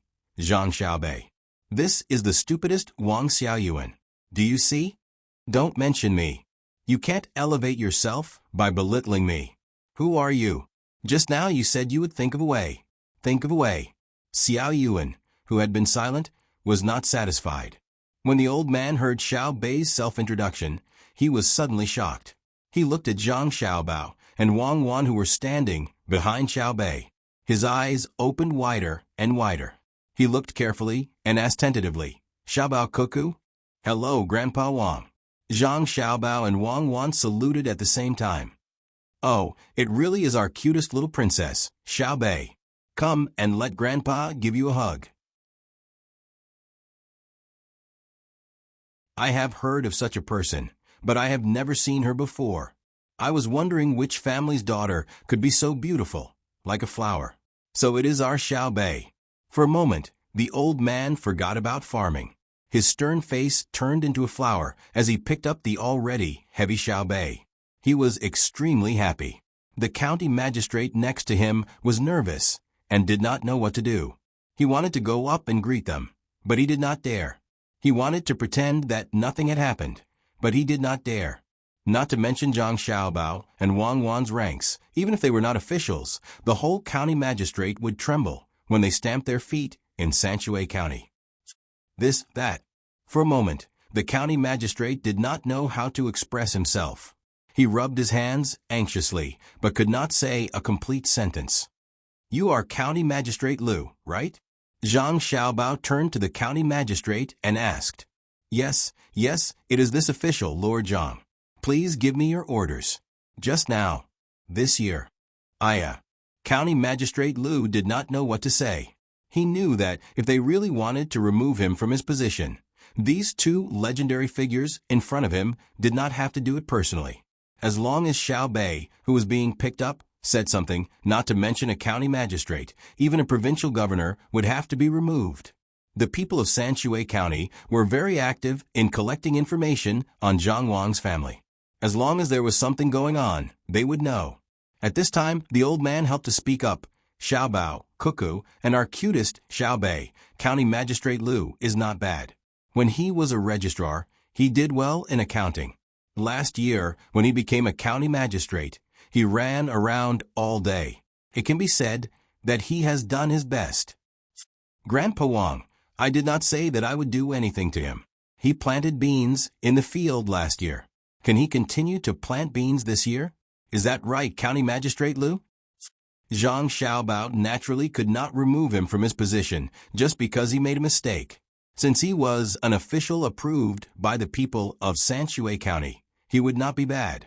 The people's hearts were not so easily bullied. County Magistrate Liu nodded vigorously. Yes, during the planting, we planted beans in the field last year. This year, we will plant rice. Because we need to clear the silt in the river. After the rice is harvested, we will directly pluck the fields. The soil will be more fertile. But during the planting, we forgot. What should we do? What should we do? We can only mend the pen after the sheep is lost. This year, we will not plant beans in Sanshui County. Send people to Fengzhou to get seeds. This year, we will plant pasture in the barren lands of Sanshui County. You organize people to go there and buy cattle and sheep, especially those that need to give birth. During the summer, we will make milk products and send them to the Bohai Commander-in-Chief's office to sell. Since Zhang Xiaobao had encountered this, he could not ignore it. County Magistrate Liu knew what was called secret farming. It was like the poppies that were planted in the past. When they were planted, they would be sent to the day medical school.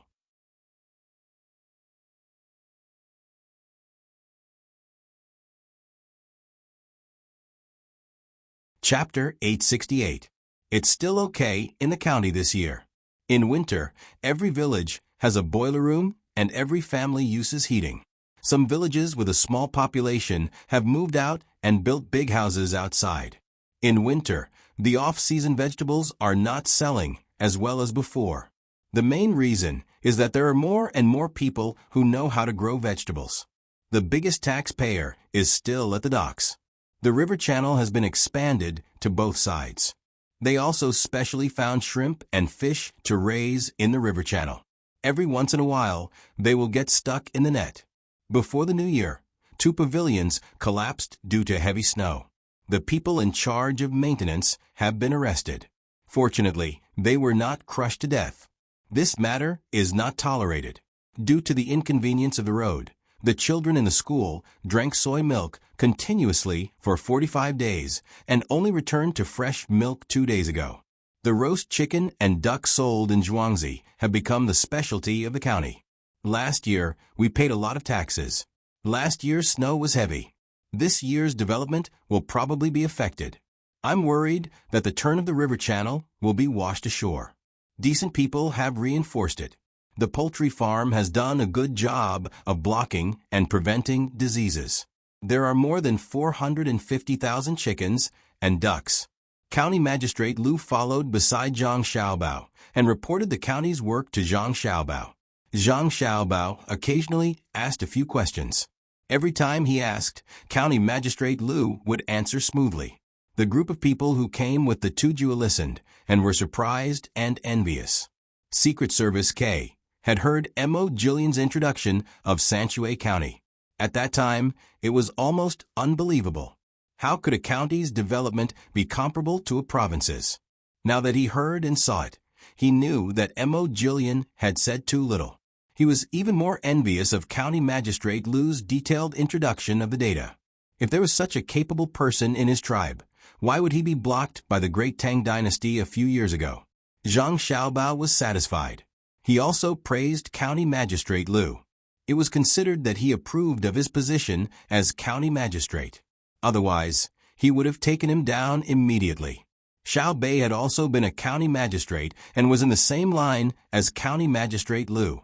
He nodded and said, County Magistrate Lu, you have worked hard. You are better than me when I was in Jian County. You flatter me, you flatter me. It was all supported by the people in the county.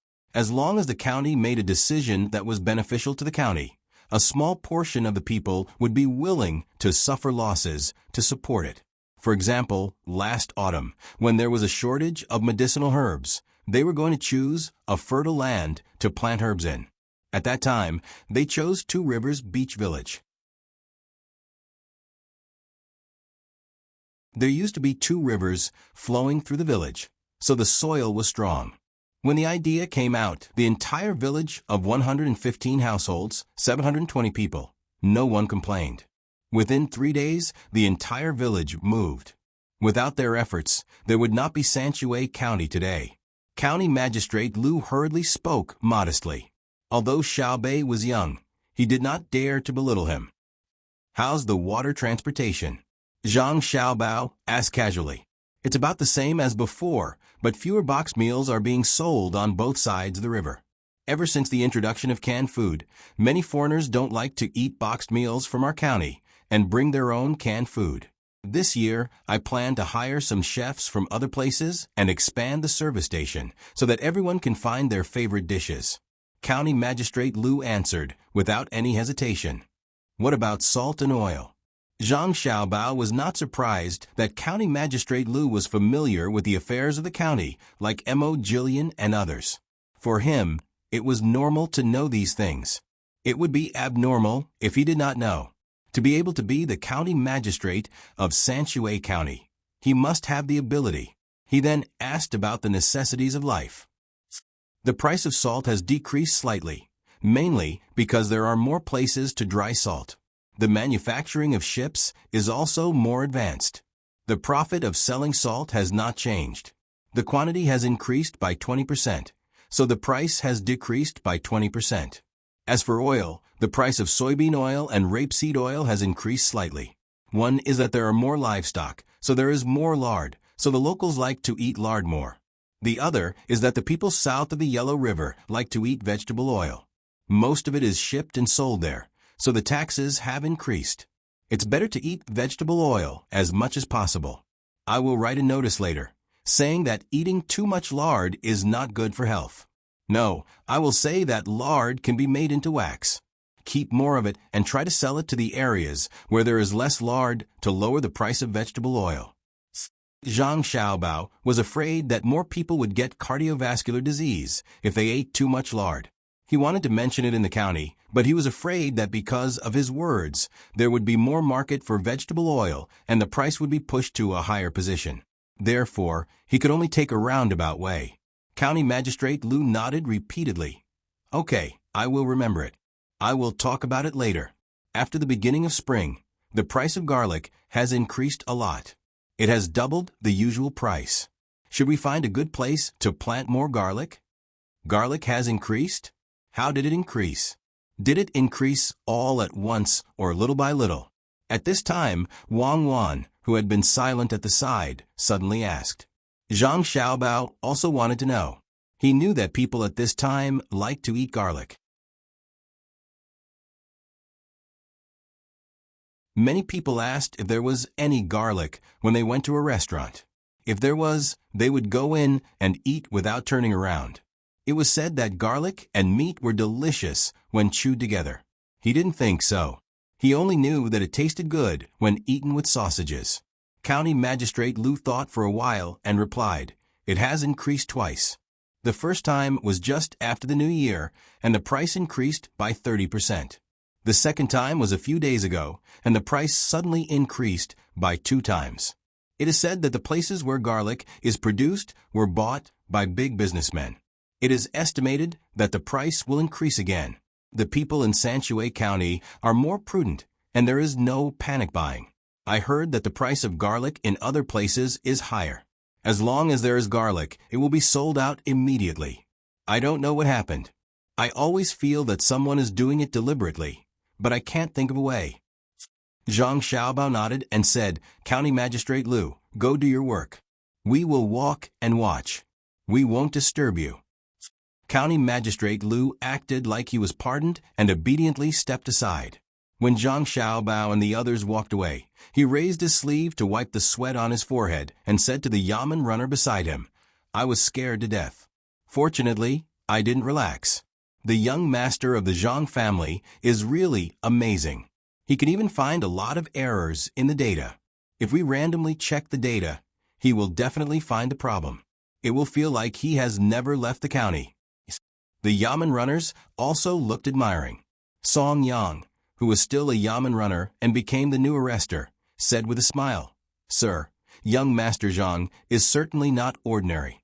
You should know that when Sanshui County was changed from Zhongxian to Shangxian, many people said that it was young Master Zhang who promoted it. At that time, there was no master from his family. Sanshui County is the foundation of his family. How could he not do his best? People say that he is a little immortal." Wang Wan didn't know that people were talking about her and Zhang Xiaobao behind their backs. At this time, she lowered her head and thought about something. She didn't wake up until the road in front of her suddenly widened and she heard the sound of running water. She found that they had reached a small river. She asked Zhang Xiaobao, "Did someone deliberately increase the price of garlic?" "Probably," Zhang Xiaobao replied. "Then what should we do? This kind of thing is the most terrible thing to encounter. In the end, even if there is a way, the real leader will run away. Only those who follow the hype will be unlucky. At that time, the garlic will have changed hands at least 3 times. Should we issue an order to arrest all those who hoard garlic?" Wang Wan thought of herself. From 100 years ago, until she and Zhang Xiaobao came, she didn't have a good way to deal with this kind of thing. She was worried. Zhang Xiaobao shook his head. "Why should we arrest people? Garlic isn't a necessity in life, unlike grains, oil, and salt. I know that you remember the past. At that time, you knew that the real big fish were all the elders in the capital who were officials or were officials in the past. Not to mention cooking garlic, even if they were cooking something more important, who could do anything to them. Let's not talk about the past. Let's talk about the present. There are many people who like to eat garlic. How can it not be a necessity? Today, they are cooking garlic. If you don't stop them, they will cook something else tomorrow. Even if they decide to deal with it, in the end, many people will suffer losses. This won't do. I will write a letter to the capital and tell Lilongji. Wang Wan was very anxious. She knew that this wasn't just a problem with the price of garlic. If it wasn't handled well, the people's trust in the imperial court would decrease. As she spoke, she wanted to enter the carriage to write a letter. Zhang Xiaobao reached out and stopped her, saying, "Do you really want to use administrative orders to solve the economic problem? Didn't I say before that we shouldn't do this, unless we have no other choice? Administrative orders are useful, but there are also many drawbacks. It will make the other party feel that the imperial court is incompetent and continue to find loopholes to attack. Although political economy is a combined study, it can't be used like this. If buying garlic is hoarding, then what about buying ginger? Buying onions? Buying cloth? How do you locate it? Aren't you afraid that the local officials will take the opportunity to do as you wish? Let me tell you this. If I were a merchant and you gave the order to crack down on garlic hoarding, I would immediately change it to something else. If you directly said to crack down on hoarding, then the local officials might be arrested by the merchants. Merchants will definitely have stock in their inventory when they do business. Does that count as hoarding? Then what about the negotiation? Get them together to discuss it. Scare them and give them benefits so that they won't be so greedy." Wang Wan thought of another method. They want to earn 1,000,000 strings of cash.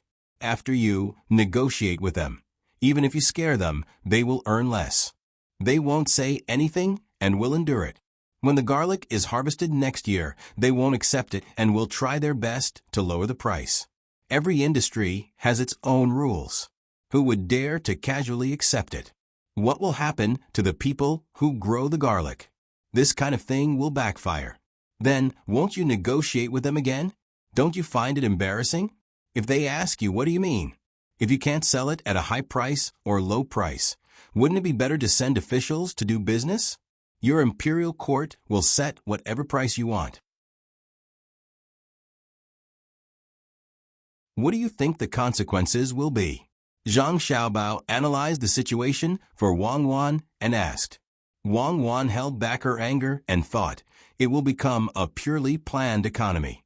When the time comes, the farmers will lose their motivation, and there will be problems with business.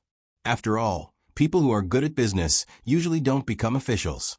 Those who can become officials will need to spend more energy on officialdom, and that will make it even more chaotic. Just like if we didn't come, there would be a salt tax in the Tang Dynasty, causing the price of salt to rise. What should we do then? Why don't we use our family's business to cooperate with them? Economic problems are best solved by economic means. Cooperate with them? Negotiate? Did I give them face? Isn't it just the price of garlic? I'll let them rise and lose money. Later, investigate who is the leader. I'll make it difficult for them to do anything in the future. Zhang Xiaobao scoffed at this kind of compromise and said contemptuously. Wang Wan smiled and hugged Zhang Xiaobao's arm. I knew that Xiaobao would have a way. You have thought of a way to deal with the situation that just happened. Quick, tell me what to do. There's no hurry. Let's go to the county and rest first. We won't let them have an easy time. Let's confirm it first. If the situation is not like what we said, the method we came up with will be useless. How can it not be? There's no news of a big disaster in the garlic area. The price suddenly changed so much. It's strange if it's not strange. Are we going to buy garlic from other places and sell it here? We can't buy garlic from anywhere. As long as we buy it, that place will definitely raise the price. Don't you think it's better to steam eggplant and eat it with sauce than to fry it directly? Each has its own taste. What does it have to do with eggplant? It doesn't matter. I'm going to steam eggplant today. When there are more potatoes in the future, we'll steam them and eat them together. Just thinking about it makes me drool. What's the plan? We'll talk about it when we get back. Zhang Xiaobao and the others strolled toward the county of Sanshui County. They walked until nighttime, but they did not reach the county. They just arrived at the river that connected to the capital. As the people of Sanchue County were rich, they lived in two-story houses. Their demand for other things was also high. Countless street lamps were erected on both sides of the river. In the entire Great Tang, apart from Luzhou and the capital, only Sanchue County had the ability to do so. The lights of the street lamps were not very stable. They flickered. If the hydroelectric generator beside the river turned fast, the street lamps would light up. If it turned slow, the street lamps would naturally dim. Even so, Secret Service K and the others were shocked. They looked at the caravans walking on the river under the street lamps in the dark night. Some people who could not sleep came over with shrimp cages to fish for shrimp. The more than 70 people thought that they were no longer in the mortal world. These are the street lamps I saw in the capital. Mo Jillian's gaze followed the river. After being mesmerized by the gorgeous colors on both sides of the river, he introduced them to Secret Service K, who was also in a daze. I wonder if my tribe has the same thing? With the light, I think the wolves don't dare to easily attack the sheep pen at night, right? Secret Service K was envious. At the same time, he knew the difference between his tribe and the people of Great Tang. In his tribe, it was more extravagant to light candles. When they used oil lamps, the people of Great Tang had electric lamps. How comfortable would it be to go out for a stroll in the summer when you couldn't sleep at night? Yes, it was just like what was happening in the pavilion not far away.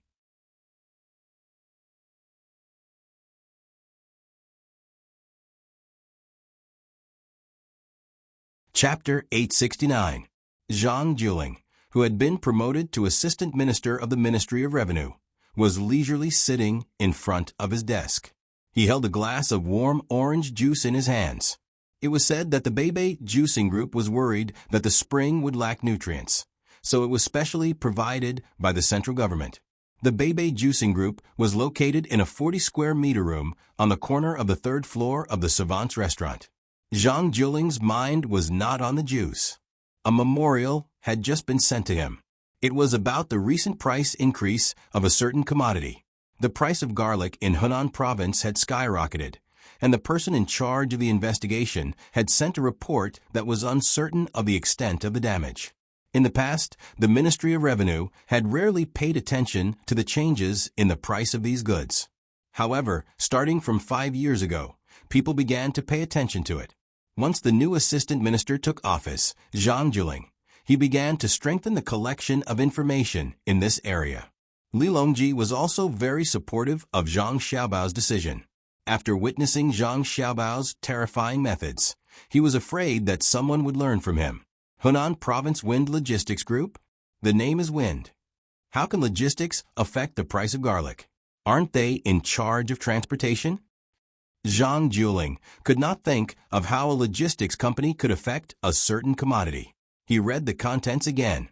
A name made his heart tighten. Wind Bridge, Shoji. Japanese? Wind Logistics is Japanese. Little Japan is indeed up to no good. This won't do. I have to send it to Her Majesty quickly. When Zhang Juling saw the name of the Japanese, he did not think that it was normal price changes.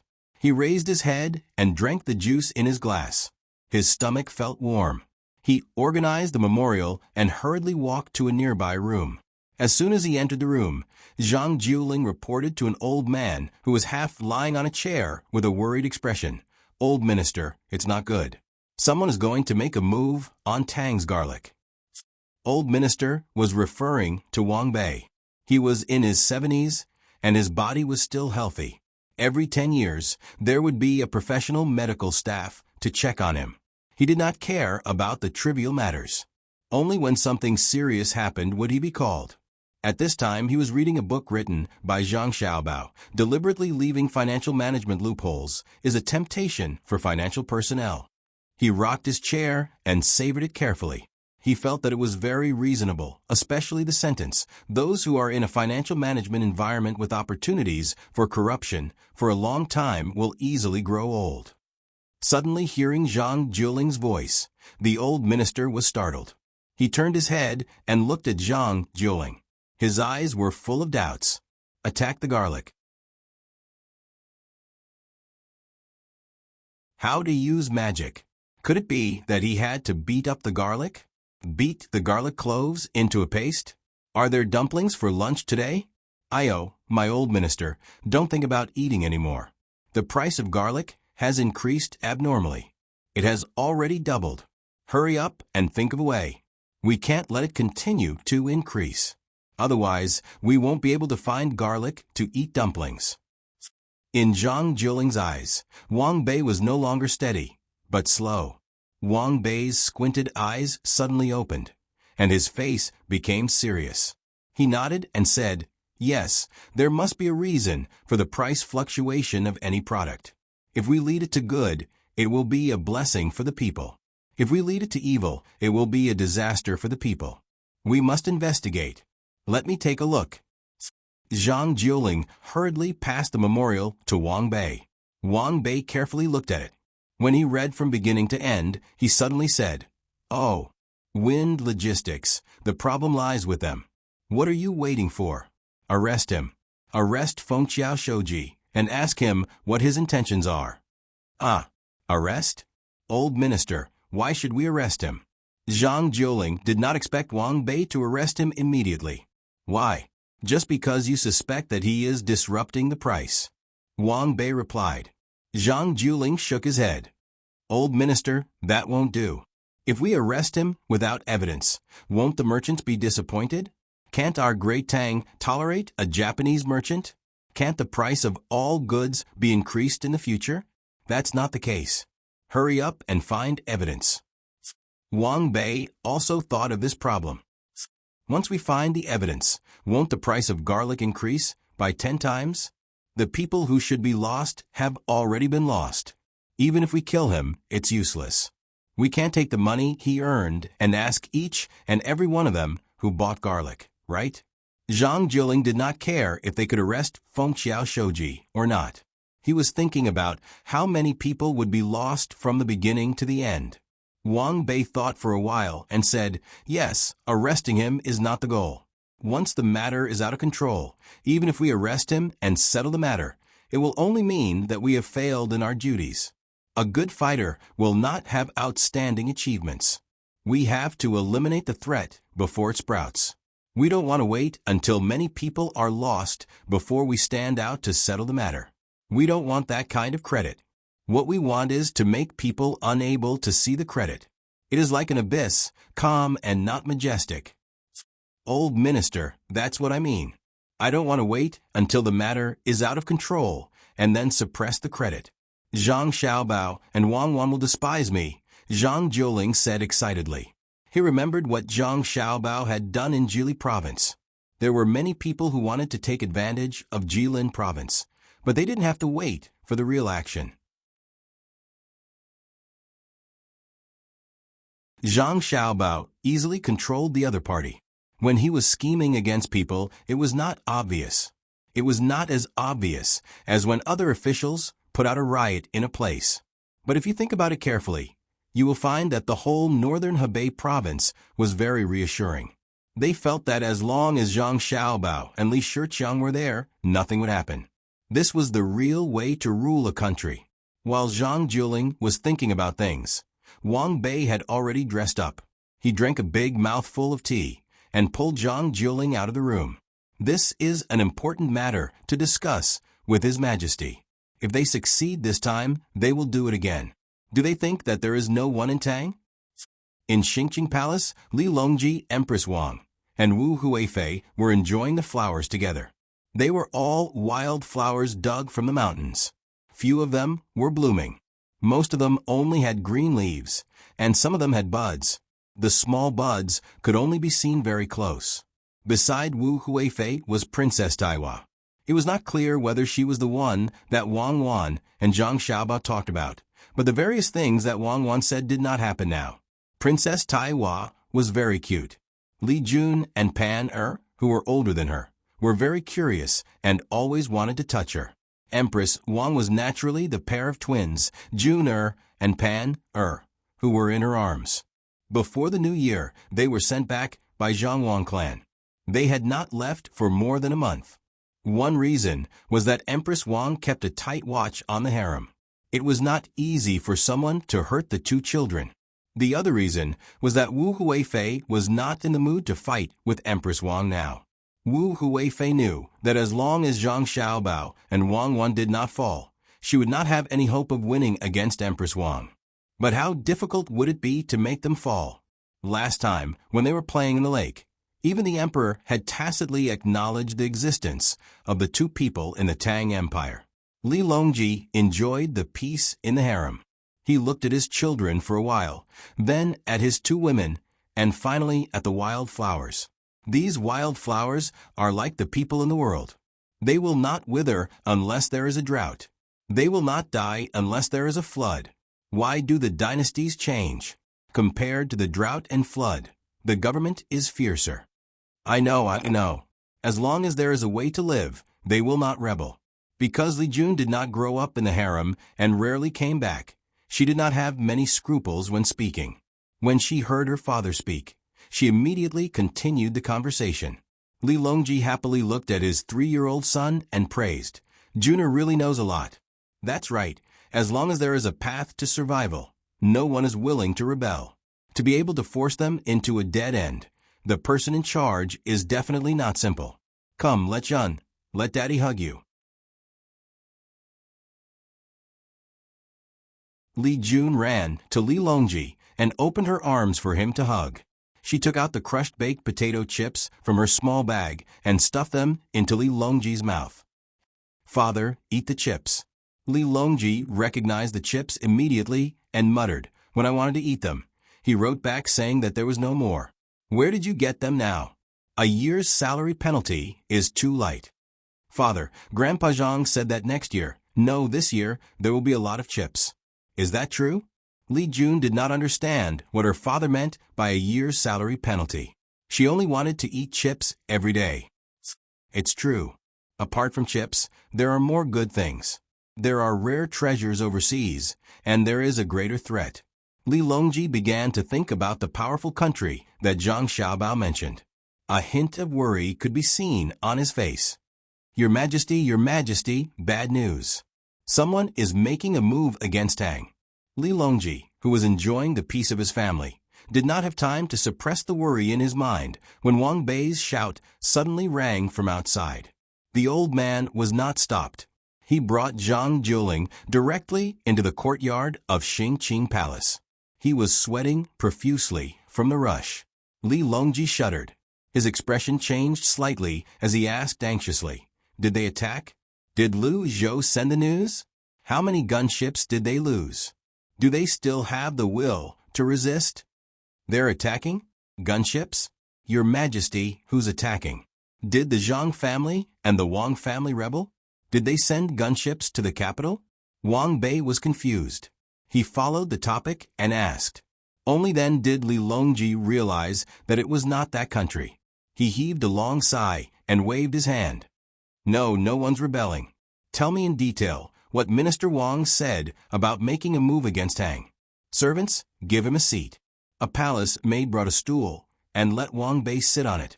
Wang Bei raised his sleeve to wipe his sweat. He took out the memorial and handed it to the emperor as he said, "Your Majesty, the price of garlic has been increasing abnormally recently.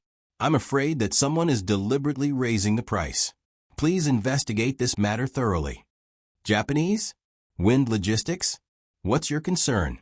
After reading the memorial, Li Longji pondered for a moment and asked Wang Bei, "Your Majesty, this is what I think."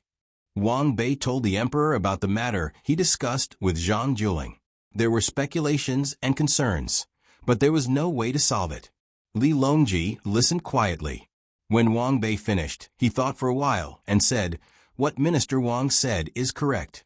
If we arrest him now, we won't have any evidence to prove that he's hoarding garlic, and we won't be able to catch him raising the price of garlic. Good plan, really good plan. It's not easy to have such a capable person in Japan. We'll take action when the new garlic is not out yet."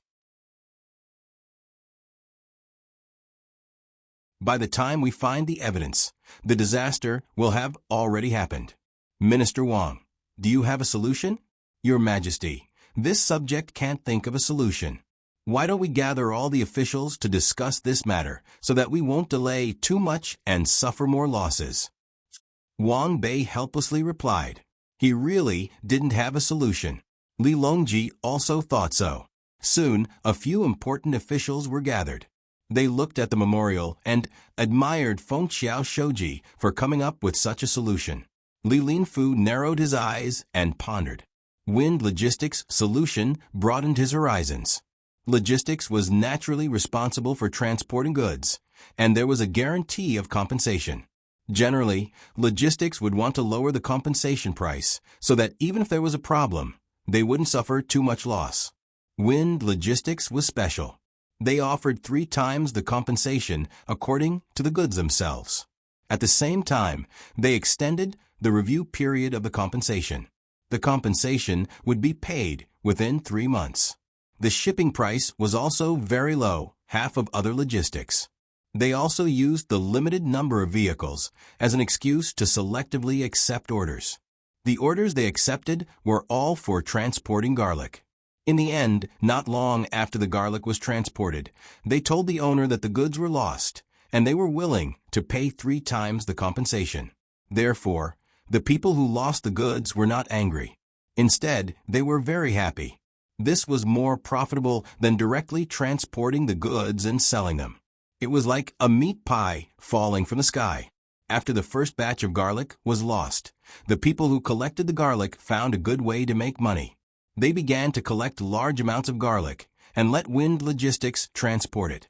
In the end, the garlic was lost after each shipment. With Wind Logistics' deposit in the Great Tang Bank as a guarantee, the people who collected the garlic were relieved. They tried everything to collect the garlic and raise the price again and again. They were not afraid of the compensation and were even willing to borrow money to collect the garlic. As a result, the price of garlic increased. Wind Logistics did not have any evidence to prove that they were hoarding the price. They were logistics, and losing things was not a good thing. They did not directly participate in the increase in the price of garlic, and did not organize merchants to do so. If they wanted to arrest them, they couldn't just casually charge them. Amazing. I didn't expect that a mere logistics company could do such a thing. It seems that they are not inferior to Zhang Xiaobao, Li Linfu said after reading the memorial. Zhang Zhong was unhappy when he heard Li Linfu's words. How could a Japanese be compared to his godlike son? He coldly snorted and said, if my son wanted to cause trouble, would he only use such small tricks? My son is not willing to use such tricks in our Great Tang. Wind Logistics, fluorescent light. Li Longji nodded in agreement. Xiao Bao has done a great service to our Great Tang. If he was not a citizen of the Great Tang, the consequences would be unimaginable. This time, Japan is just a small trick, but it should not be allowed to be so rampant. My lords, do you have any good ideas? This subject thinks that we can ask Military Governor Zhang at this time. Li Linfu saw that Zhang Zhong was unhappy and pushed the matter to Zhang Xiaobao. He wanted to see if Zhang Xiaobao really could not do anything. You're tuning in to the Echo Reads YouTube channel. Don't forget to subscribe and join us on this journey to catch the most captivating stories.